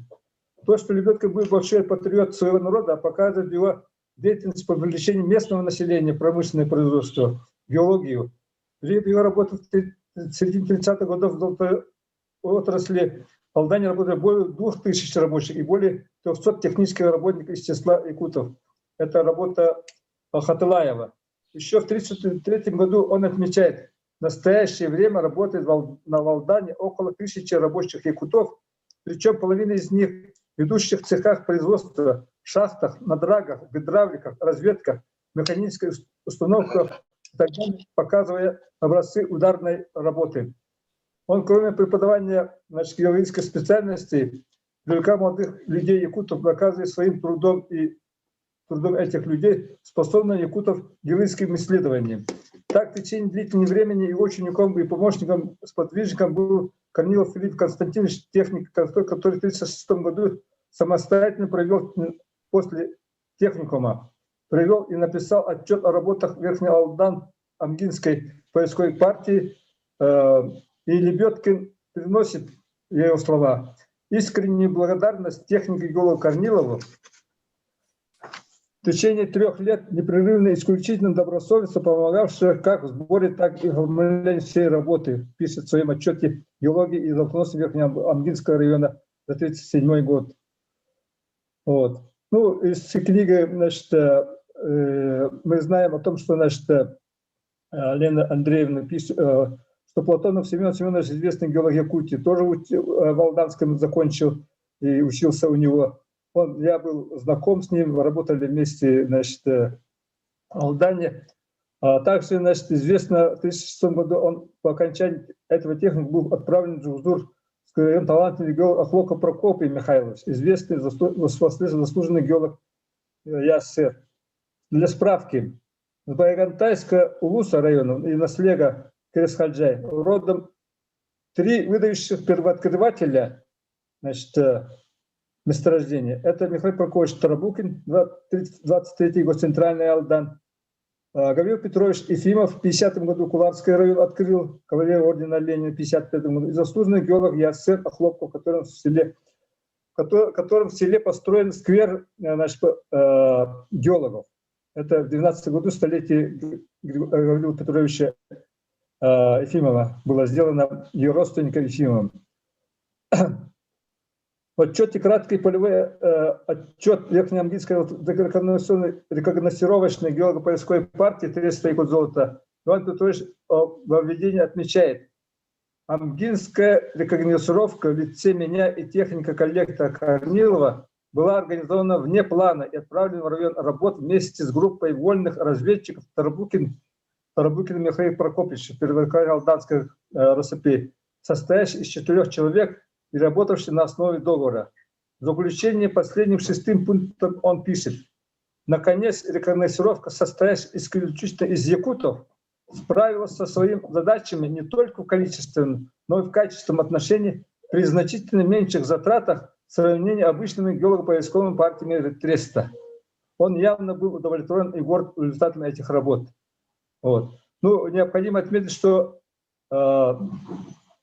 этот пункт в отчете там подчеркнут красным карандашом. Я предполагаю, что это было сделано НКВД.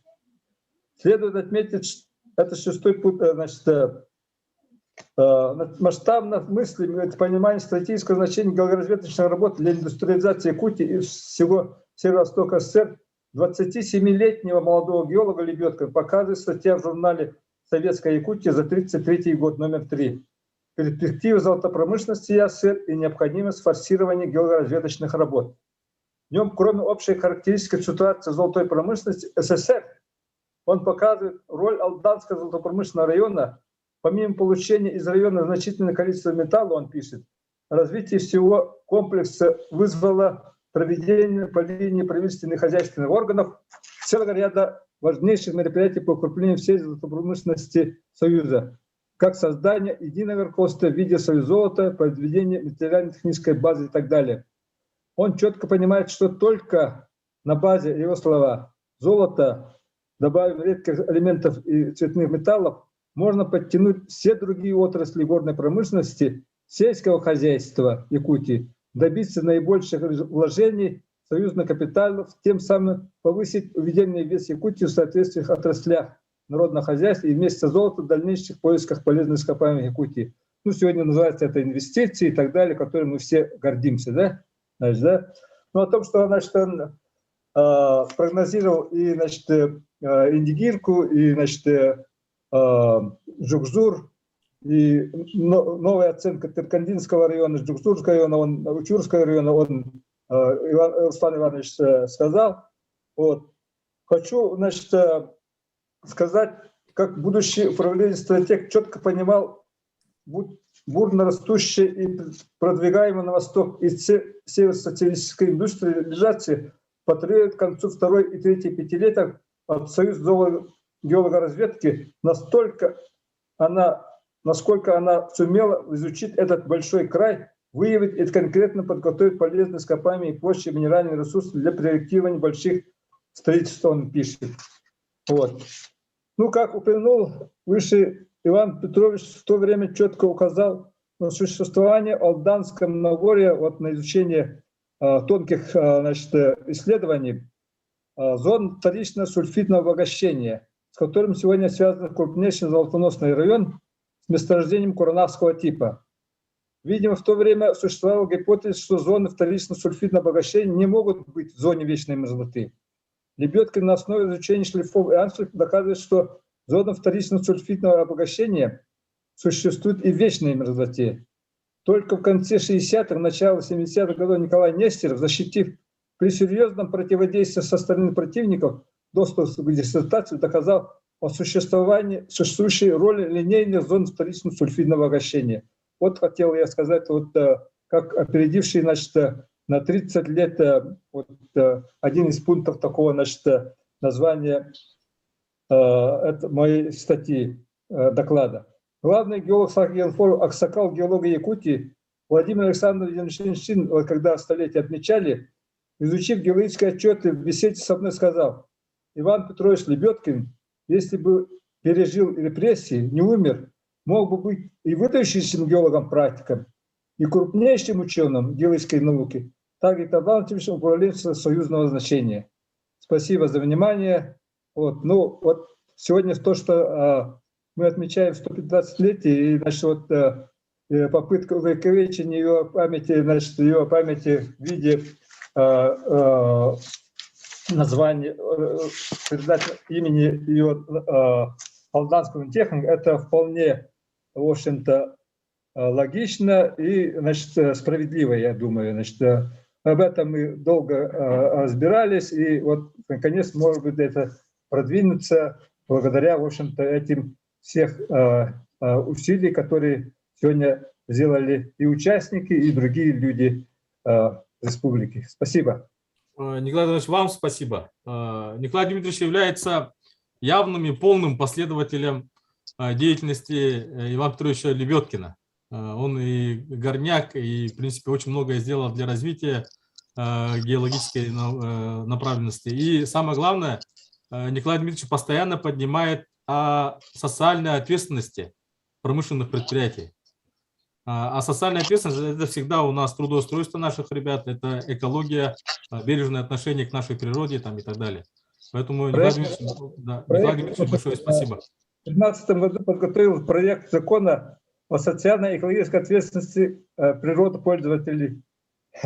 Но до сих пор закон еще не принят, к сожалению. Нет, она принята в очень урезанном виде. Принято, но в урезанном виде. Ну, она практически от того, что вы заявились, она практически видоизменилась очень сильно. Да.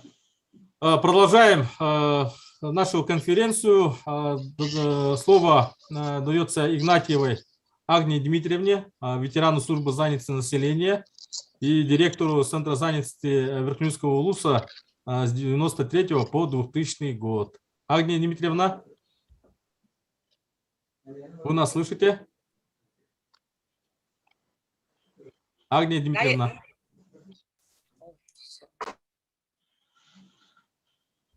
Агния Дмитриевна. Нету ее, да? А вот есть. Агния. Вот микрофон включите. Вот. Ага. Уважаемые участники конференции, добрый вечер. Добрый.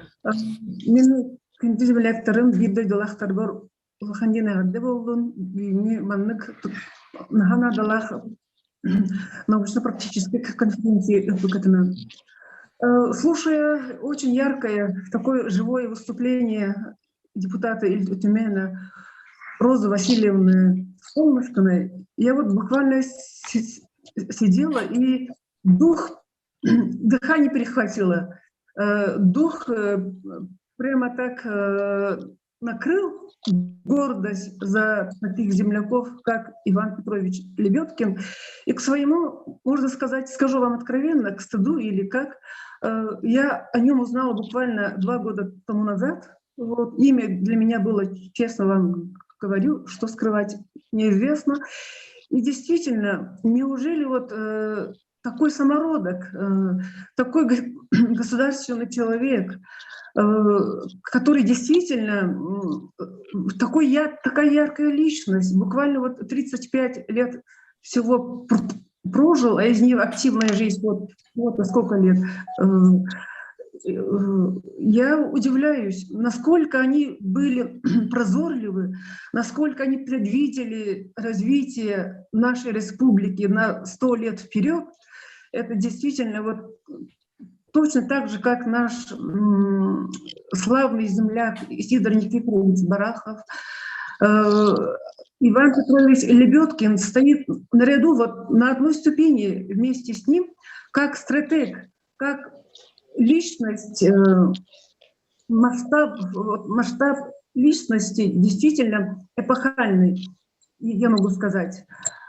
Действительно, если высоты вот нашего возраста взять, это совершенно молодой человек, буквально молодой специалист, и как настолько это все он продвигал, настолько им было сделано всего, что действительно мы, можно сказать, пожинаем плоды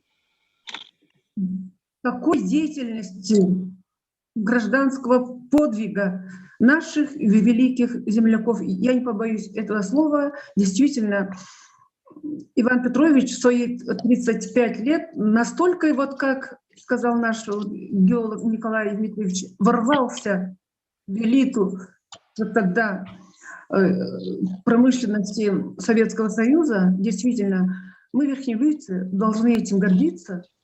И могу сказать, что алданцы нас немножко опередили по части увековечивания Ивана Петровича, и будет очень справедливым, и я в этом нисколько не сомневаюсь, что Алданский политехникум будет носить славное имя нашего земляка Ивана Петровича Лебедкина.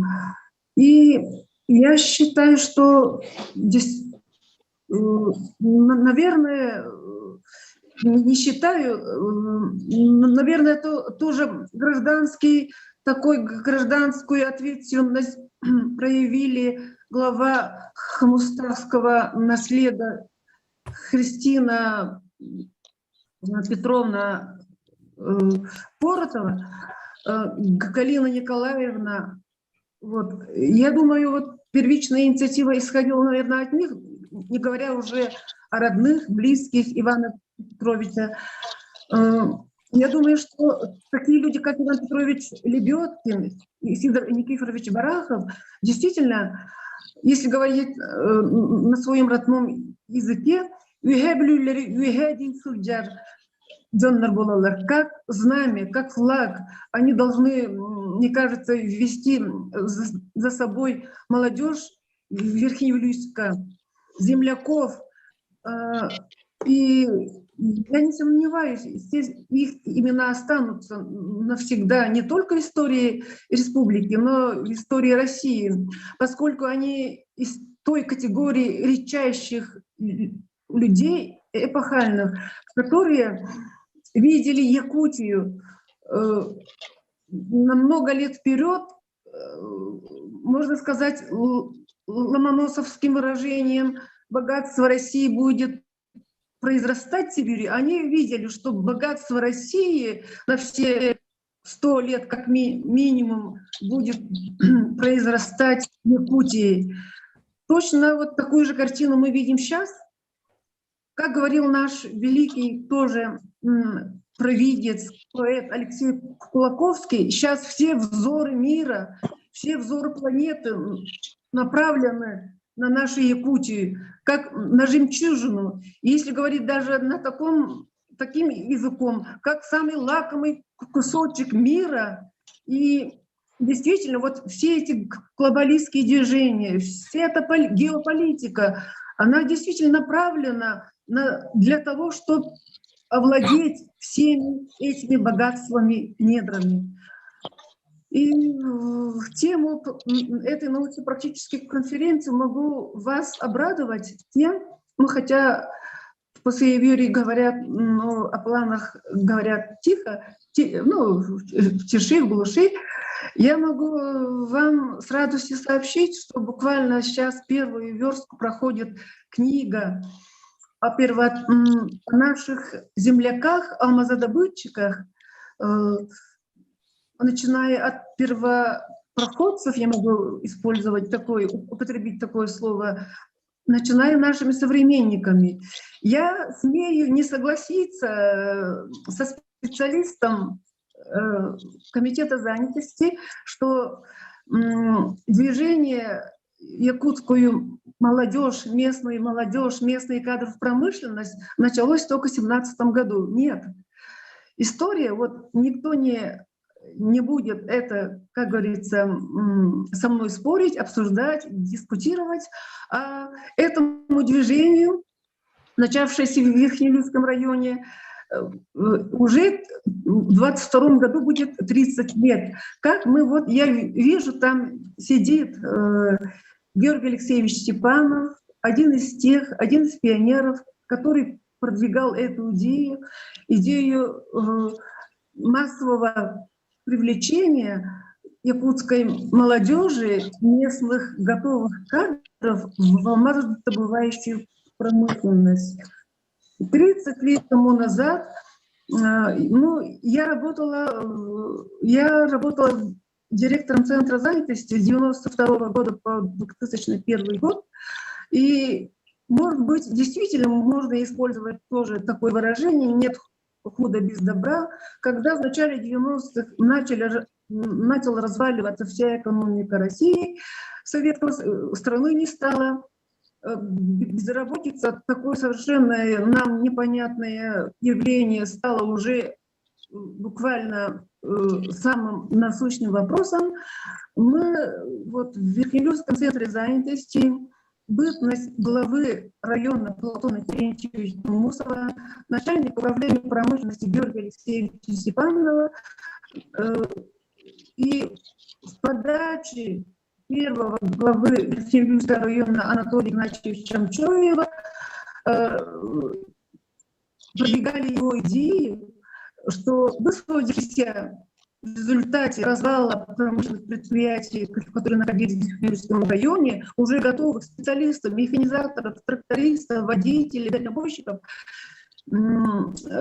изучив потребность нескольких предприятий алмазодобывающей компании, заключив с ними сперва локальный договор, это 14 октября 1992 года, начали по-партизански, взяв флаг в руки, поехали в удачный Пигок с нашими ребятами, 42 специалистами, и к нашей великой радости, видимо, девушка Фортуна улыбалась нам, и заключили, видимо, мы так убедили алмазников, что был заключен первый договор о вахтовом наборе из Брехнеюльского района технических кадров.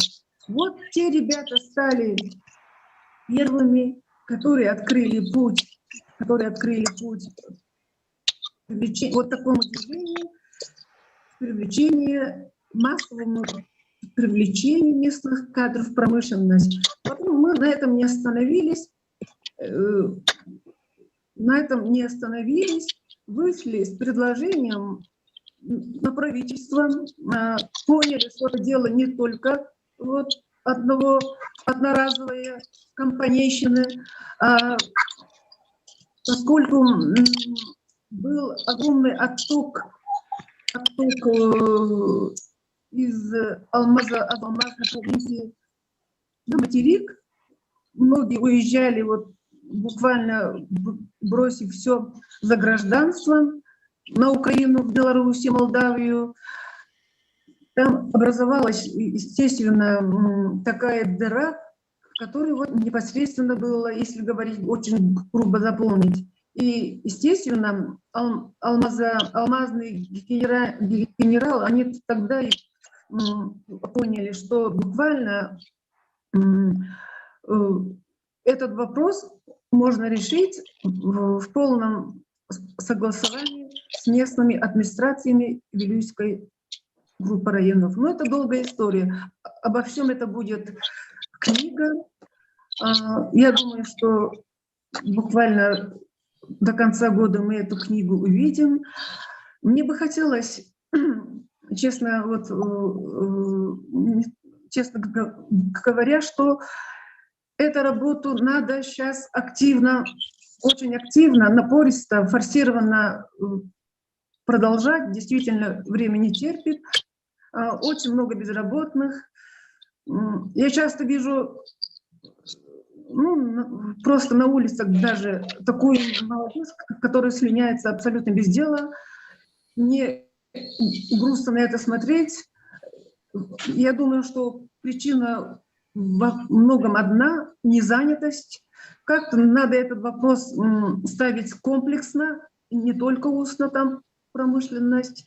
И действительно, как Иван Петрович Лебедкин, мыслить масштабно, смотреть вперед и идти только вперед и вперед. Спасибо. Агния Дмитриевна, спасибо большое. Да, хотел бы немного прокомментировать. Слышно меня, да? Слышно меня, да? Ага. Речь шла о том, что в 2017 году официально была запущена современная государственная программа при поддержке именно государства. Речь об этом шла. А движение местные кадры в промышленность, вообще в целом промышленность, да, движение молодежи, промышленность, местных кадров в промышленность, она началась еще тогда, 100 лет назад, можно сказать, да, когда, грубо говоря, Максим Кириллович Амосов уже заявил, что мы будем добывать золото сами. Соответственно, с тех пор, можно сказать, уже это движение уже началось, конечно, уже все. Теперь, продолжая нашу конференцию, я даю слово Екатерине Владимировне Рыжкович, старшему преподавателю кафедры прикладной геологии геологоразведочного факультета Северо-Восточного федерального университета. Екатерина Владимировна, вы на связи? Добрый день.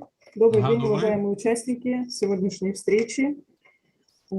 Хотелось бы так, я сейчас сразу включу презентацию, демонстрацию экрана.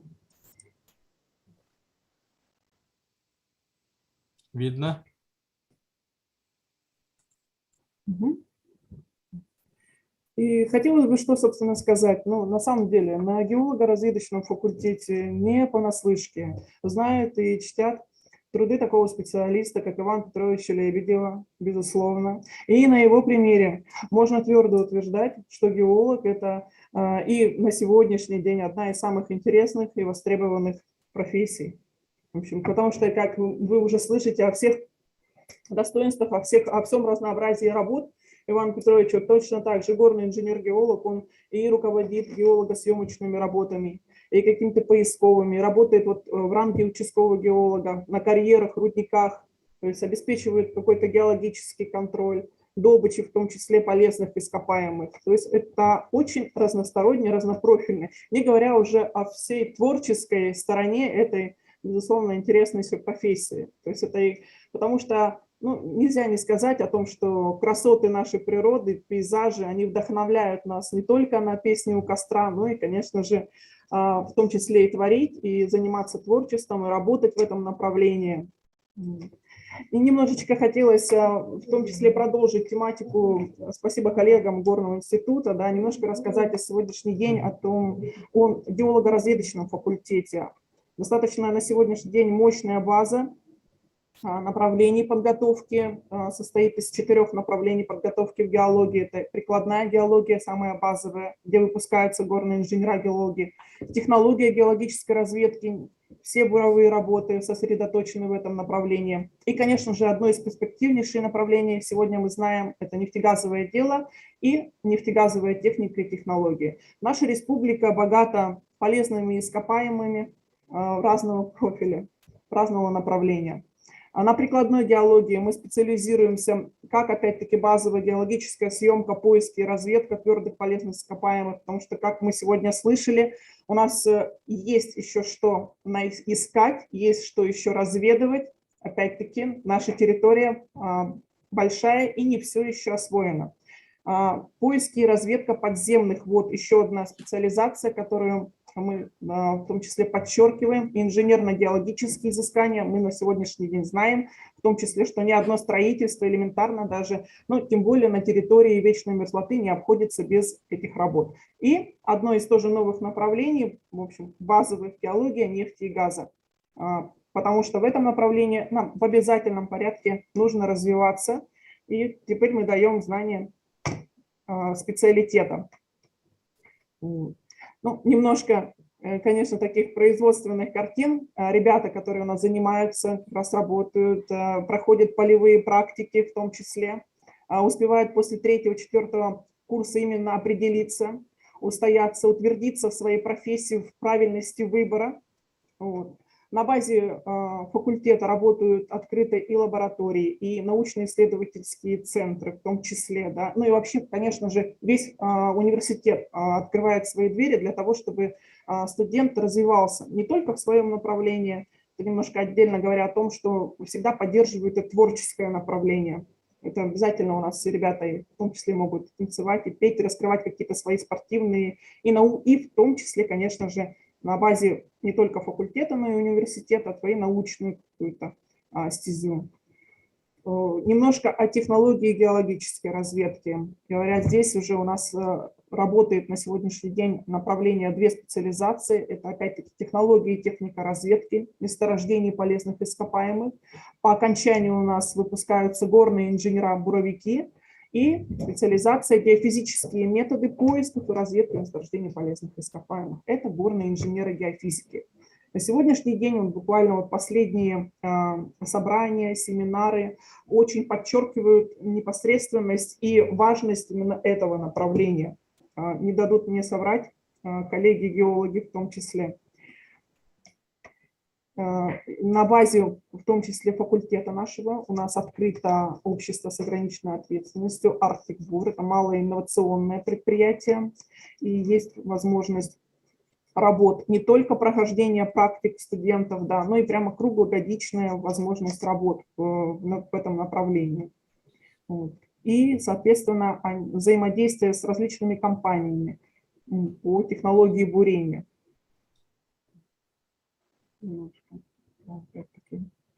Полевых производственных фотографий под впечатлением практик ребята в обязательном порядке пополняют, так сказать, свои портфолио, вот, так как проходят практику абсолютно на разных предприятиях, и немножко о нефтегазовом деле. То есть это у нас направление бакалавриата, эксплуатация, обслуживание объектов транспорта и хранения нефтегаза и продуктов переработки. Но при всем при этом взаимодействие с предприятиями на сегодняшний день, то есть нефтегазовое дело, это было базовой специализацией. На сегодняшний день на геолого-разведочном факультете открыто именно специалитет нефтегазовой техники и технологии. То есть это непосредственно взаимодействие с предприятиями, потребность специалистов такого профиля, и в том числе мы знаем, что после бакалавриата обязательно нужно отучиться у нас на магистратуру, ну, хотелось бы, да, то есть такого завершенного образования, поэтому здесь уже у нас открыто именно на базе специалитета. По окончанию это квалифицированность горный инженер. И в том числе по этим направлениям у нас есть и очное, и заочное обучение. Это тоже, собственно, немножко из портфолио непосредственно самих студентов. Это немножко о материально-техническом обеспечении нашего факультета, то есть все для работы, для освоения, изучения и научной деятельности студентов, конечно же, на базе нашего факультета есть. Но, безусловно, конечно, точно так же, как и Горный институт, мы, можно скажем, не побоюсь этого слова, славимся своими практиками. Именно за производственные практики студенты больше любят наш факультет. И опять-таки это огромная возможность именно познакомиться непосредственно со специализацией и с делом своего будущего. И именно на практиках у них укрепляется вот это желание идти дальше. Хотя на первом и на втором курсе у нас есть, конечно же, учебные геологические практики, есть базовые полигоны геологические, где ребята осваивают эту профессию, но там это больше все-таки некий такой ознакомительный фактор. Вот. Но тем не менее, как бы постепенно, больше. А здесь уже есть возможность в том числе ребят трудоустраивать, потому что мы работаем на базе, как их трудоустраивают, то есть на базе долгосрочных соглашений с различными компаниями. Вот. И, конечно же, по окончанию, где может работать выпускник. И это только небольшая часть тех сейчас логотипов компаний, с которыми у нас имеют на сегодняшний день именно долгосрочные соглашения. Что же стимулирует в том числе развивать не только базовые геологические знания, но и научную деятельность, помимо того, что дает университет, это повышенные стипендии для студентов за спортивную деятельность, за активную деятельность, да, в зависимости от того, в каком направлении развивается сам студент. Но также мы стимулируем их совместно с, вот, например, один из ярких примеров – это стипендиальные программы British Petroleum, компании знаменитой нефтяной, и в том числе нефтяная компания Роснефть. То есть они предоставляют исключительно, да, вот, нашим студентам стипендиальные программы, именные, и ребята очень хорошо при этом мотивируясь, подтягиваются в научной деятельности за успехи в учебной и научно-исследовательской работе. Так, ну это немножко вот по вступительным испытаниям. В принципе, на этом презентация заканчивается. Спасибо. Екатерина Владимировна, спасибо. Очень информативно. Я немного в свое время даже преподавал у вас курсы операторов ГРС, слесарей ремонтно-технических установок, поэтому и еще принимал участие в переговорах с British Petroleum для того, чтобы назначить стипендию для студентов СВФУ. Были такие моменты. Вот видите, как раз эти плоды принесли, соответственно, да, сейчас очень приятно это слышать, молодцы, да. Ну вот единственный момент, как можно заочно учить специалиста по магистральному газопроводу? Может быть, там очно? Заочно? То есть? Есть и очное, есть и заочное направление на сегодняшний день. Да. Это позволяет именно спецификация. Конечно, нам толчок хороший в этом направлении дала именно пандемия, не будем этого скрывать. Потому что возможность переработать программы в таком формате дистанционном. И в том числе разработан на сегодняшний день хороший такой кластер программы именно в этом направлении совместно с предприятиями. То есть все эти ученические конструкторы, все это вот в электронном дистанционном формате можно отрабатывать. Спасибо, Екатерина Владимировна. Мы продолжаем, спасибо, мы продолжаем нашу конференцию. Слово дается почетному гражданину Верхнеуфимского улуса, заслуженному работнику Народного хозяйства Республики Степанову Георгию Алексеевичу. Георгий Алексеевич, пожалуйста. Уважаемые товарищи, разрешите мне от имени администрации села Верхнеуфимск поздравить участников настоящей конференции, пожелать успехов в работе нашей конференции. Сегодня, говоря о последователях продолжателях дела Ивана Петровича Лебедкина, нельзя не упомянуть в первую очередь имя Василия Афанасьевича Михайлова, кандидата геолого-медицинских наук, уроженца Делюкинского наследия. Ну, в советское время Делюкинский и Комстатский наследие были одним наследием. И Василий Афанасьевич внес очень большой вклад в развитие геологии региона, в частности, по изучению золотоносности Вилюйского региона. Он автор многих монографий, которые были напечатаны в городах Москва и Новосибирск. Путеводной звездой тех ребят, которые сейчас идут на промышленность, были наши первопроходцы. Это Гольдман Абрам Испиридонович, в 1952-1953 годах заместитель начальника геологической экспедиции.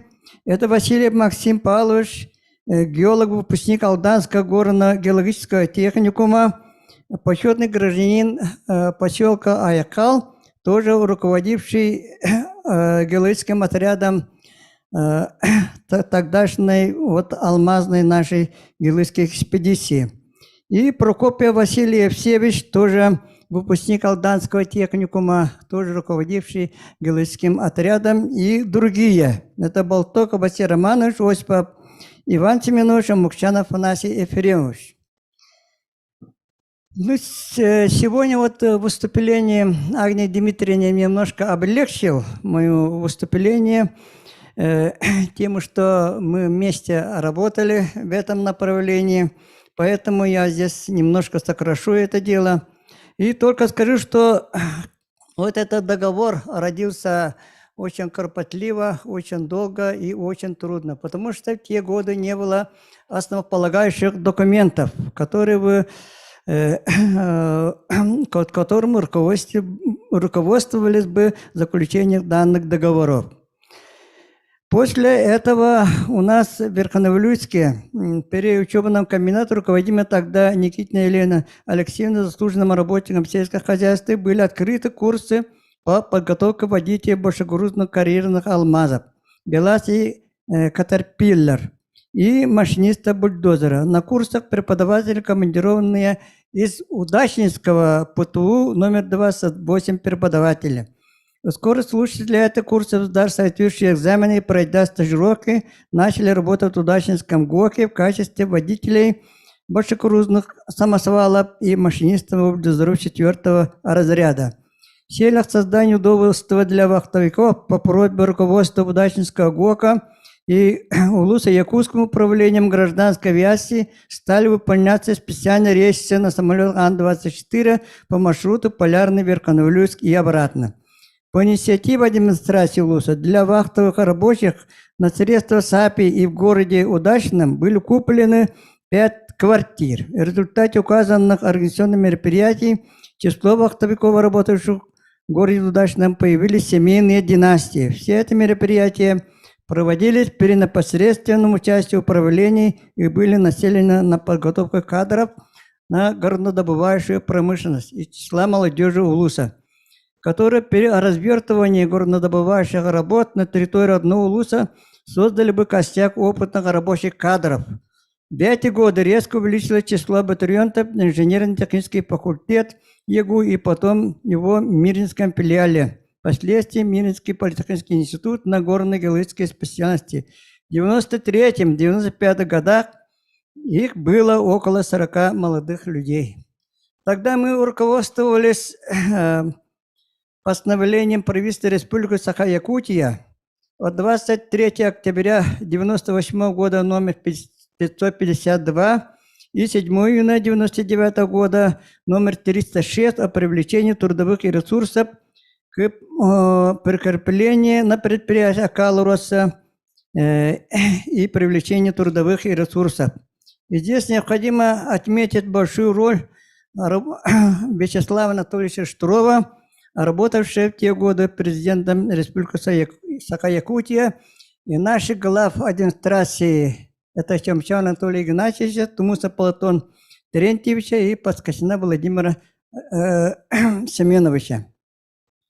Этому способствовала и подготовка наших детей. Мы открыли в те годы детский геологический лагерь «Поиск», руководимый большим энтузиастом, учителем географии, членом Географического общества СССР, отличником образования Республики Саха-Якутия Александром Аскалоном Михайловичем.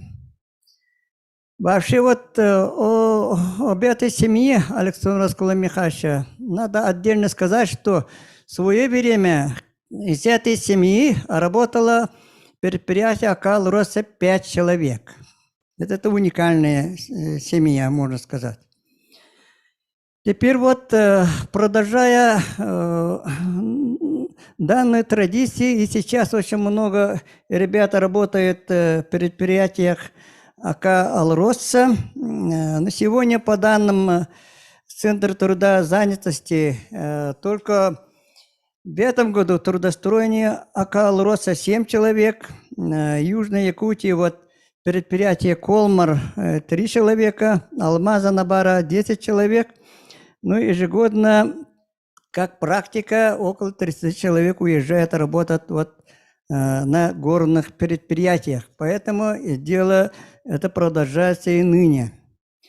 Ну, нашей гордостью являются те ребята, которые работают долгое время предприятия Калуроса, в частности, на Кыне. Это Александр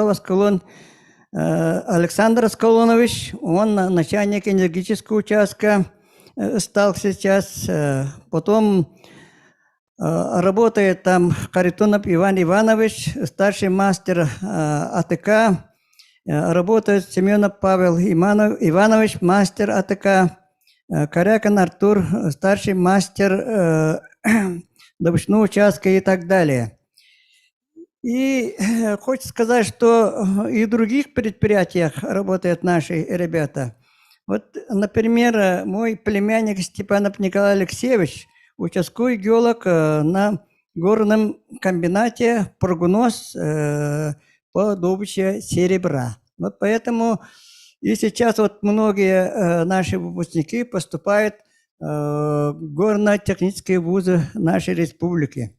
Вот и здесь тоже залогами этого дела является, что в нашем республиканской гимназии имени Михаила Андреевича Алексеева ежегодно работает летний лагерь «Томочан», руководимый тоже энтузиастом этого дела Захаровой Сарданой Петровной, заместителем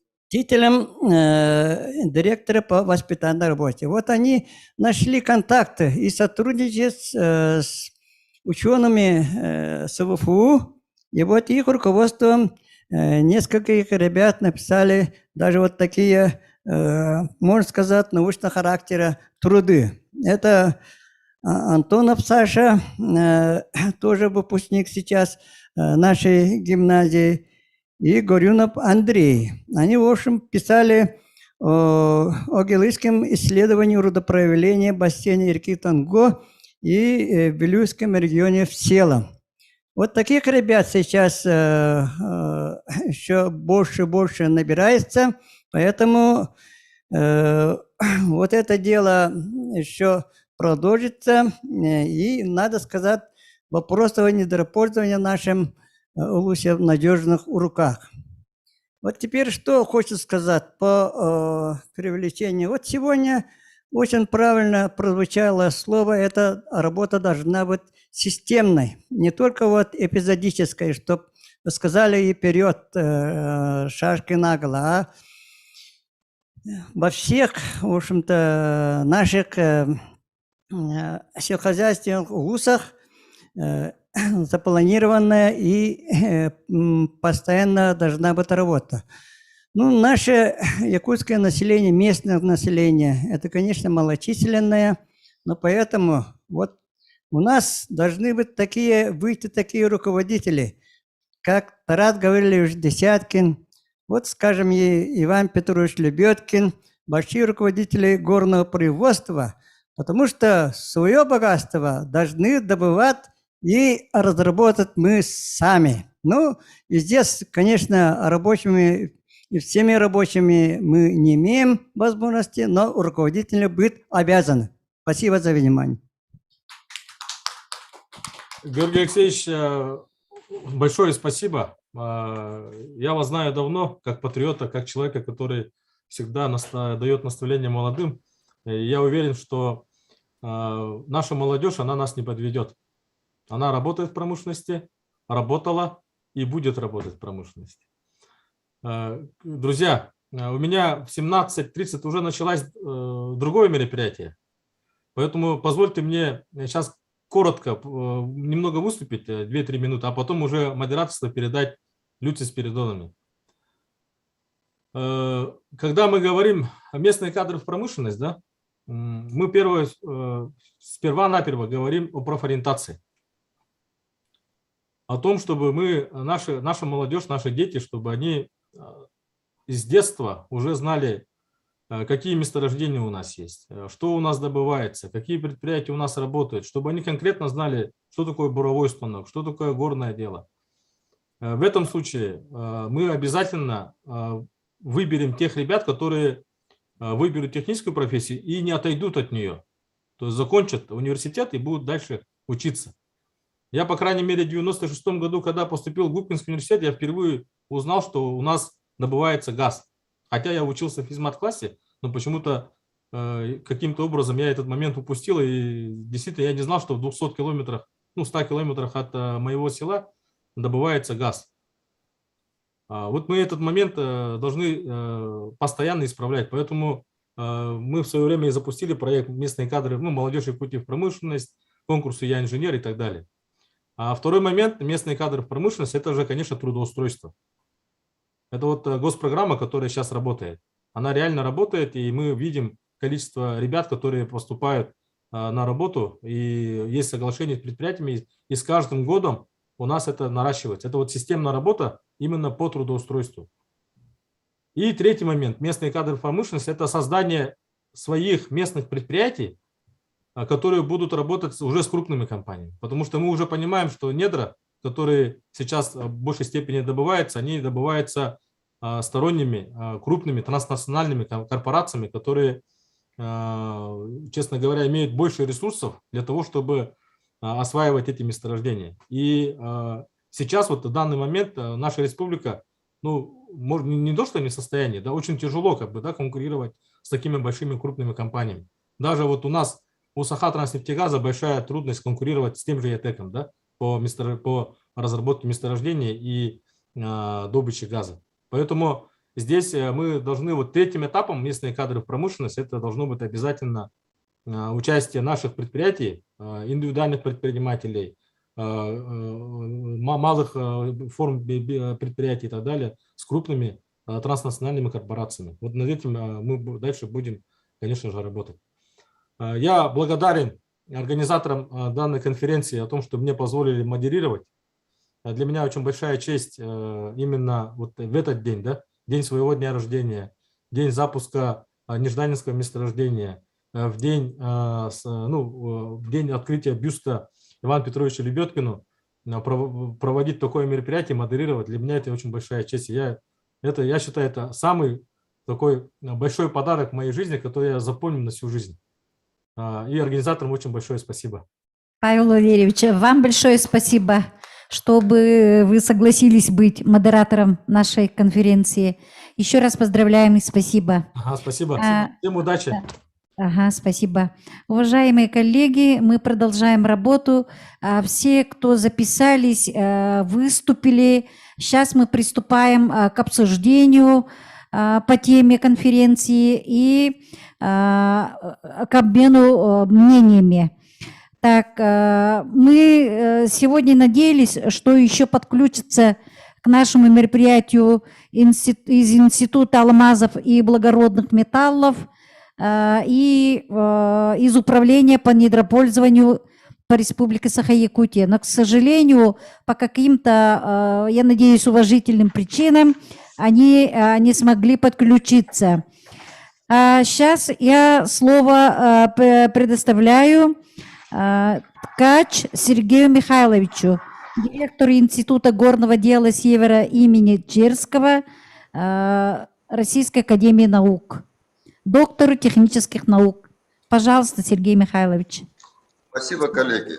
Но, как вот и многие выступали, я честно скажу, я с удовольствием послушал всех выступающих, и я приверженец чтить память наших предшественников, горняков, геологов и вообще всех специалистов, тем более, которые родились, работали в нашей республике. Поэтому я вот благодарен администрации Улуса Верхневилюйского, Хомуставского наслега, Алданскому району, Алданскому политехникуму, где очень много специалистов, горняков. Но, к сожалению, вот это имя я тоже узнал 7 лет назад. Вы все знаете, что в 2014 году Республика, Общественность Республики горно-геологическая отмечала 90-летие золотодобычной промышленности нашей республики.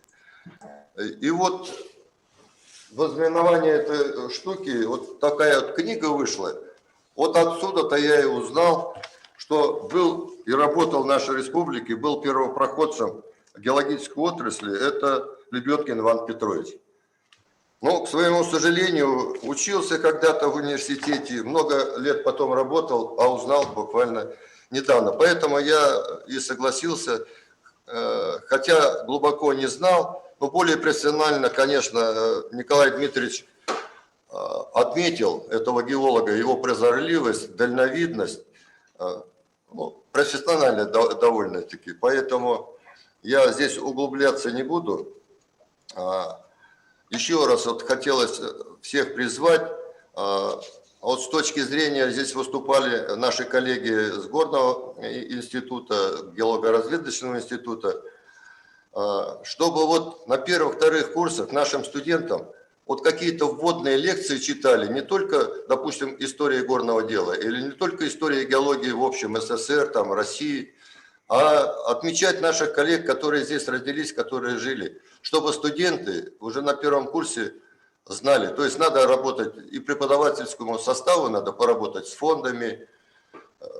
И, ну, еще скажу, что мы здесь много говорили, конечно, вспоминали историю о жизни нашего юбиляра, которому сегодня бы исполнилось 115 лет. Про промышленность говорили, но есть еще научная сфера. Вот я бы призвал всех тех людей и представителей правительства республики, Илтумена, вообще все сферы, все организации, которые занимаются со школьниками, студентами, с образовательной деятельностью, не забывали, что у нас еще достаточно мощный научный институт академического профиля, в том числе и горного. Ну, у нас еще есть академический институт, институт благородных металлов и алмазов, это чисто геологический институт. Я хочу что подчеркнуть, что наш академический институт – это уже образование самое высокое. Мы здесь готовим, у нас есть диссертационные советы кандидатов и докторов наук, которые так или иначе потом участвуют в деятельности образовательной нашего Северо-Восточного федерального университета. Вот, кстати, наши сотрудники там очень много ушли когда-то со стен нашего института, сейчас там возглавляют преподаватель, занимается со студентами. И многие читают так по совместительству. Поэтому всем большое спасибо организаторам вот этой конференции. Она может не совсем научная, но очень познавательная, очень значимая. Еще раз хочу сказать, я сам приверженец чтить память наших предшественников. И выражаю благодарность всем тем, которые помнит своих земляков, памятник открыли и пообщались. Вот, правда, уже больше 2 часов, почти 3 часа. Поэтому всем спасибо за терпение и за приглашение участвовать в вашем мероприятии. Спасибо. Спасибо, Сергей Михайлович. Дорогие коллеги, я хочу сказать, что наша конференция записывается, сохраняется, чтобы потом выложить в YouTube-канал, чтобы было потом, желающие могут посмотреть вот эту конференцию. У нас сегодня, мы сегодня, не сегодня, а вчера, сегодня распространили 2 ссылки. Первая – это для выступающих, для участников, а вторая ссылка для слушателей. Поэтому у нас 2 канала вот этой конференции. В 16:30 там было 138 участников, слушателей конференции. Я думаю, что их стало, может быть, и больше. Так, сейчас я хочу слово предоставить Акимовой Евдокии Дмитриевне, старшему преподавателю геолого-разведочного факультета Северо-Восточного федерального университета. Евдокия Дмитриевна, пожалуйста. Добрый день, дорогие участники конференции. Я очень рада, что присутствую и слушаю эту конференцию, потому что я вижу своих коллег, которые я работала в геоморской экспедиции в городе Якутске. Это Кирилл Николай Дмитриевич, мой однокурсник, и, значит, заслуженный геолог, и Руслан Иванович Протопопов. И хочу сказать, что я работаю в геологическом факультете уже 18 лет, имею какой-то опыт преподавания. И знаю, что для молодых обязательно должен быть действительно ориентир. То есть такие люди, как Лебедкин Иван Петрович, должны присутствовать. Когда я вот читаю лекции и так далее, всегда рассказываю о великих людях, в том числе и Ивана Петровича Лебедкина. И благодарю организаторов этой конференции, поскольку действительно человек живет, пока помнит своих предшественников, своих великих людей.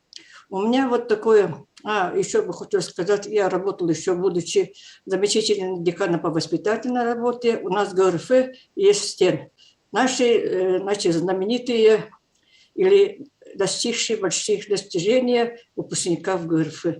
Там у нас доктора наук, заслуженные геологи, отличники разведки недр. И вот отрадно ответит группа 68, РМ-68. У нас в выпуске всего 23 человека. Из них 10 человек в этом стенде присутствует. Это большое достижение, я считаю. Учились мы все по-разному, но ребята достигли очень много. Я горжусь своим курсом, и что я училась в ГРФ. И хочу сказать, что мы проводим большую работу, кураторскую работу именно ГРФ, и, значит, где рассказываем о достижениях наших геологов. Вот я смотрела геологическую карту России, там все, вот это наши ходаки, наши геологи все исследовали. И, значит, о конференции Ивана Петровича Лебедкина можно сказать, что действительно человек большой патриот, именно сын великий сын народа Саха. И вот я хочу предложение сказать. Вот. У нас выходит рубрика «Знаменитые люди Якутии». Я точно название не знаю. Туда можно его поместить. То есть попросить, внести туда, там по годам идет. И еще есть энциклопедия «Великие люди России». Почему мы его не можем туда включить?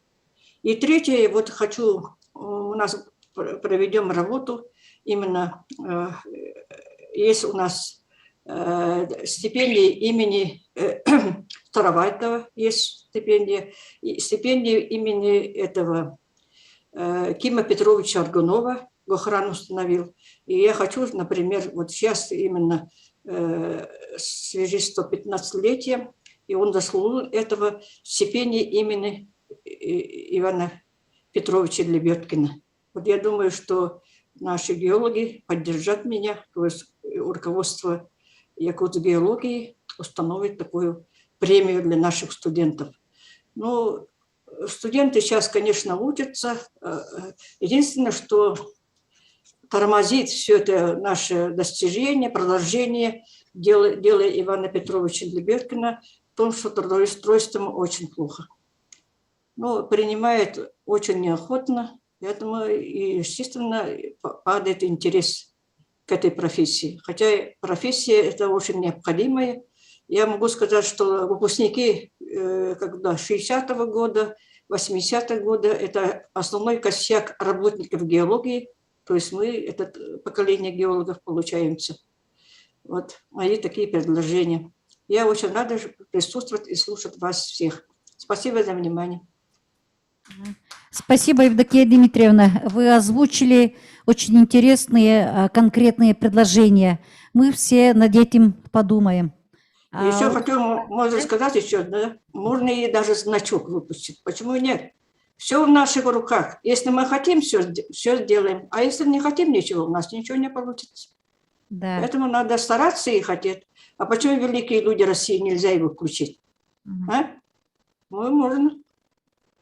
И тем более знаменитости России, Якутии.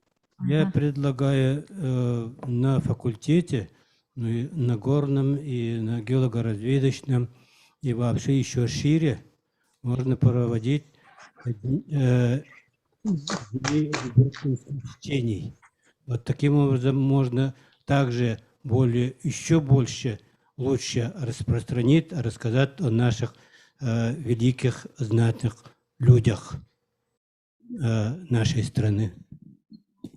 Руслан Иванович, спасибо за очень хорошее предложение. Мы, земляки, поддерживаем вот такие предложения, которые направлены на увековечение имени Ивана Петровича Лебедкина. Следующая конференция, я думаю, пройдет с участием студентов, чтобы они тоже изучили, да, жизнедеятельность, роль Ивана Петровича, да, вот так и будет. Это с уверенностью можно сказать. Еще есть желающие выступить с какими-то предложениями, добавить что-то? Нет, да? Я скажу, сейчас, поскольку уже заканчивается, вот, я хочу просто, я с собой привез свои подарки от имени нашего предприятия акционерного общества «Якутсгеология». Вот карта полезных ископаемых республики Саха-Якутия. Очень хорошая карта. Тут все месторождения, ну, полезные ископаемые всех есть. Это вот к нему прилагается вот эта вот объяснительная записка. Вот один из подарков. Да. Второе, то, что вот тут Ивана Петровича тоже хорошо упоминается. Вот я закладку делал. Вот это вот книгу. Да, Сергей Михайлович показал вот эту книгу «Труд и золото Якутии». Спасибо. И, конечно же, тут тоже посвященный вот юбилейный год. Особенно благодарен, конечно, Николаю Дмитриевичу Кириллину. Он работал, он был организатором и нашего геологического комитета госкомгеологии, вот, по недропользованию, геологии по недропользованию. Он был заместителем нашего председателя этого комитета. Он зря Сидюгар Оларбатова. Именно он, благодаря ему, вот, в большей степени вот, да, мы узнаем о наших великих людях и особенно первых геологов, инженеров-геологов, горняков. Вот это вот тут все написано, это тоже дарим от имени нашего предприятия акционерного общества «Якутсгеология». Но также один из номеров нашей «Якутсгеологии», вот, посвященный именно, что тем же занимается, какие работы проводят. Тут также 2 статьи моих научно вот, в этом издании. Это «Вестник госкомгеологии». Вот. Это издано в 2014 году. Ну и, конечно, чтобы что-то знали, я тоже постарался всегда распространять. То меня, поскольку я знаю, уважаю тех геологов, которые проводят тонкие изучения петрографические, образование магматических значит, интрузивов, ну и связано с ними образование месторождений. Вот тут я на основе кандидатской диссертации издал вот эту вот книгу. Ну, для библиотеки. Ну, если протест, то тоже можно, может немножко это стимулировать молодых людей. Ну вот. Ага. Спасибо, Руслан Иванович. Еще спасибо руководству АО «Якутсгеология» за то, что вот сегодня очно принимает участие в наших мероприятиях Руслан Иванович.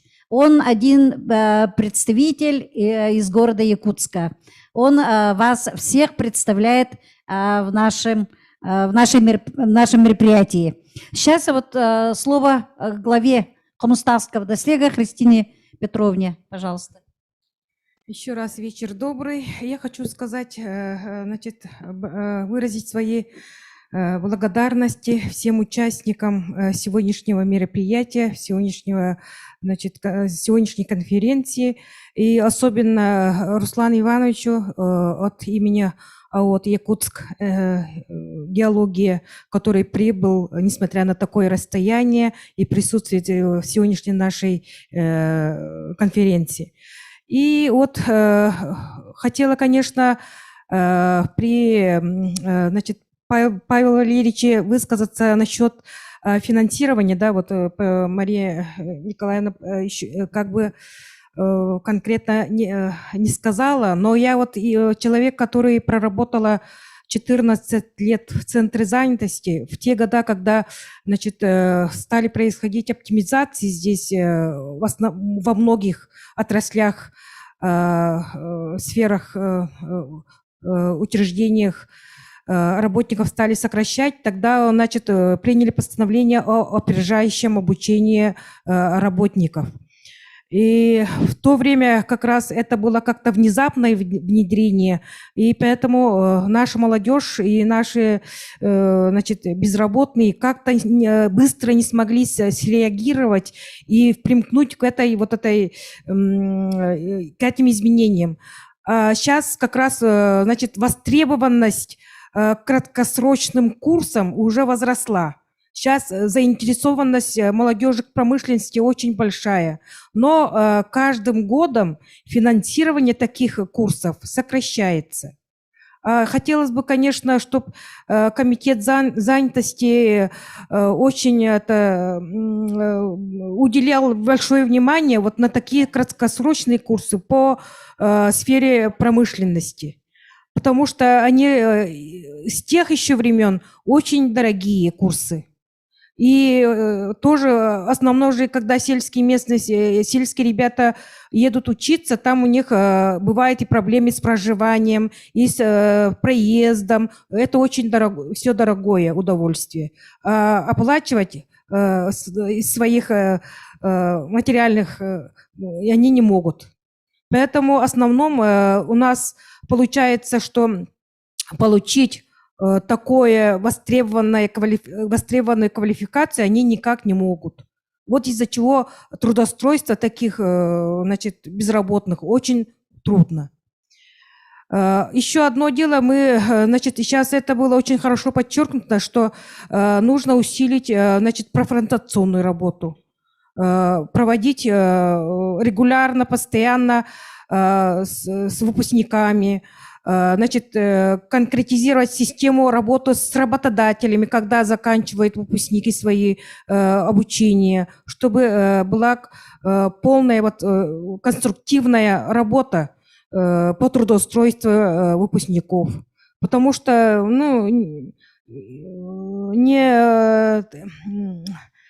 правда, что те, которые заканчивают, где-то 30% или не могут найти работу, или как-то не полностью готовы примкнуть к своей специализации. Вот поэтому как-то вот надо молодым людям, молодым специалистам помочь. И, значит, сегодня было отрадно, значит, слышать вот все образовательные вузы, что вы присутствовали в нашей конференции и высказали свои, значит, свою работу, свои мнения по поводу Ивана Петровича Лебедкина. Ну, тут мы эту конференцию не только, значит, напомнить о своем легендарном человеке, но и дать шанс нашей молодежи, тем, которым сегодня слышали вот эту конференцию, не бояться идти вперед, получать специализацию и развивать промышленность своей родной Якутии. Спасибо большое всем еще раз. Так, спасибо, Христина Петровна. Так. Выразить большую благодарность, извините, Руслану Ивановичу за его вот, да, участие и от имени хомустахского наследия вручить ему вот эту авторскую книгу, где, конечно, очень много расписано про Ивана Петровича Лебедкина. Ее написала вот Елена Андреевна Лебедкина. Вот это очень свежая такая новая книга. И, конечно, про свой наслед, который там своих, значит, тоже, нет, своих тружениках, своих ветеранах, все про нашем наследии. Так, уважаемые коллеги, ой, Георгий Алексеевич, пожалуйста, быстренько. Так, ну, я хотел при присутствии нашего большого друга Николая Дмитриевича Кириллина, но его нету.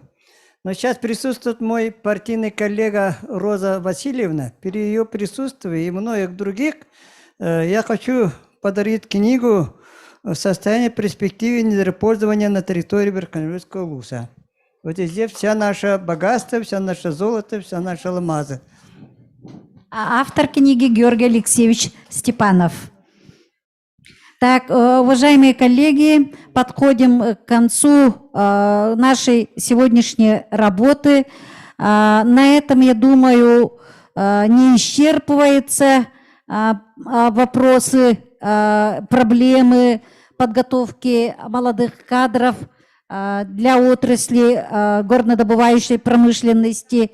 Такие круглые столы, в виде круглых столов, конференций еще, я думаю, будет очень много. Я думаю, что сегодняшняя наша работа, наша конференция достигла своей цели. Я очень на это надеюсь. И заканчиваем нашу работу песней в исполнении девушек из малой родины Ивана Петровича Лебедкина из хомуставского наследия.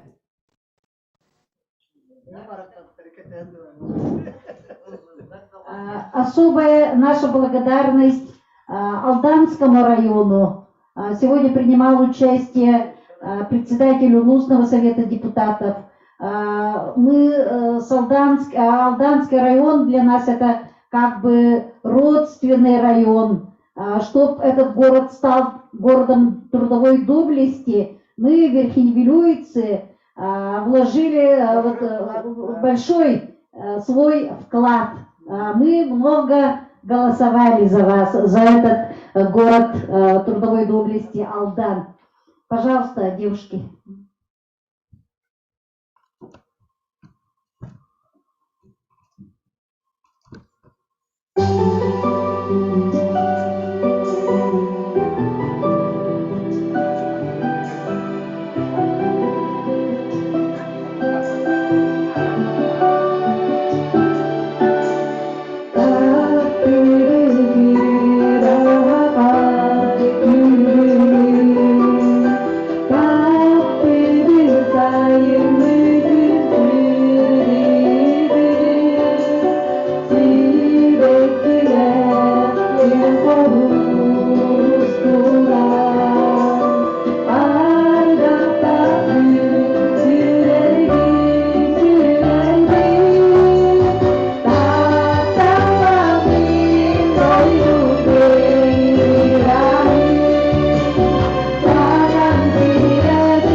всем.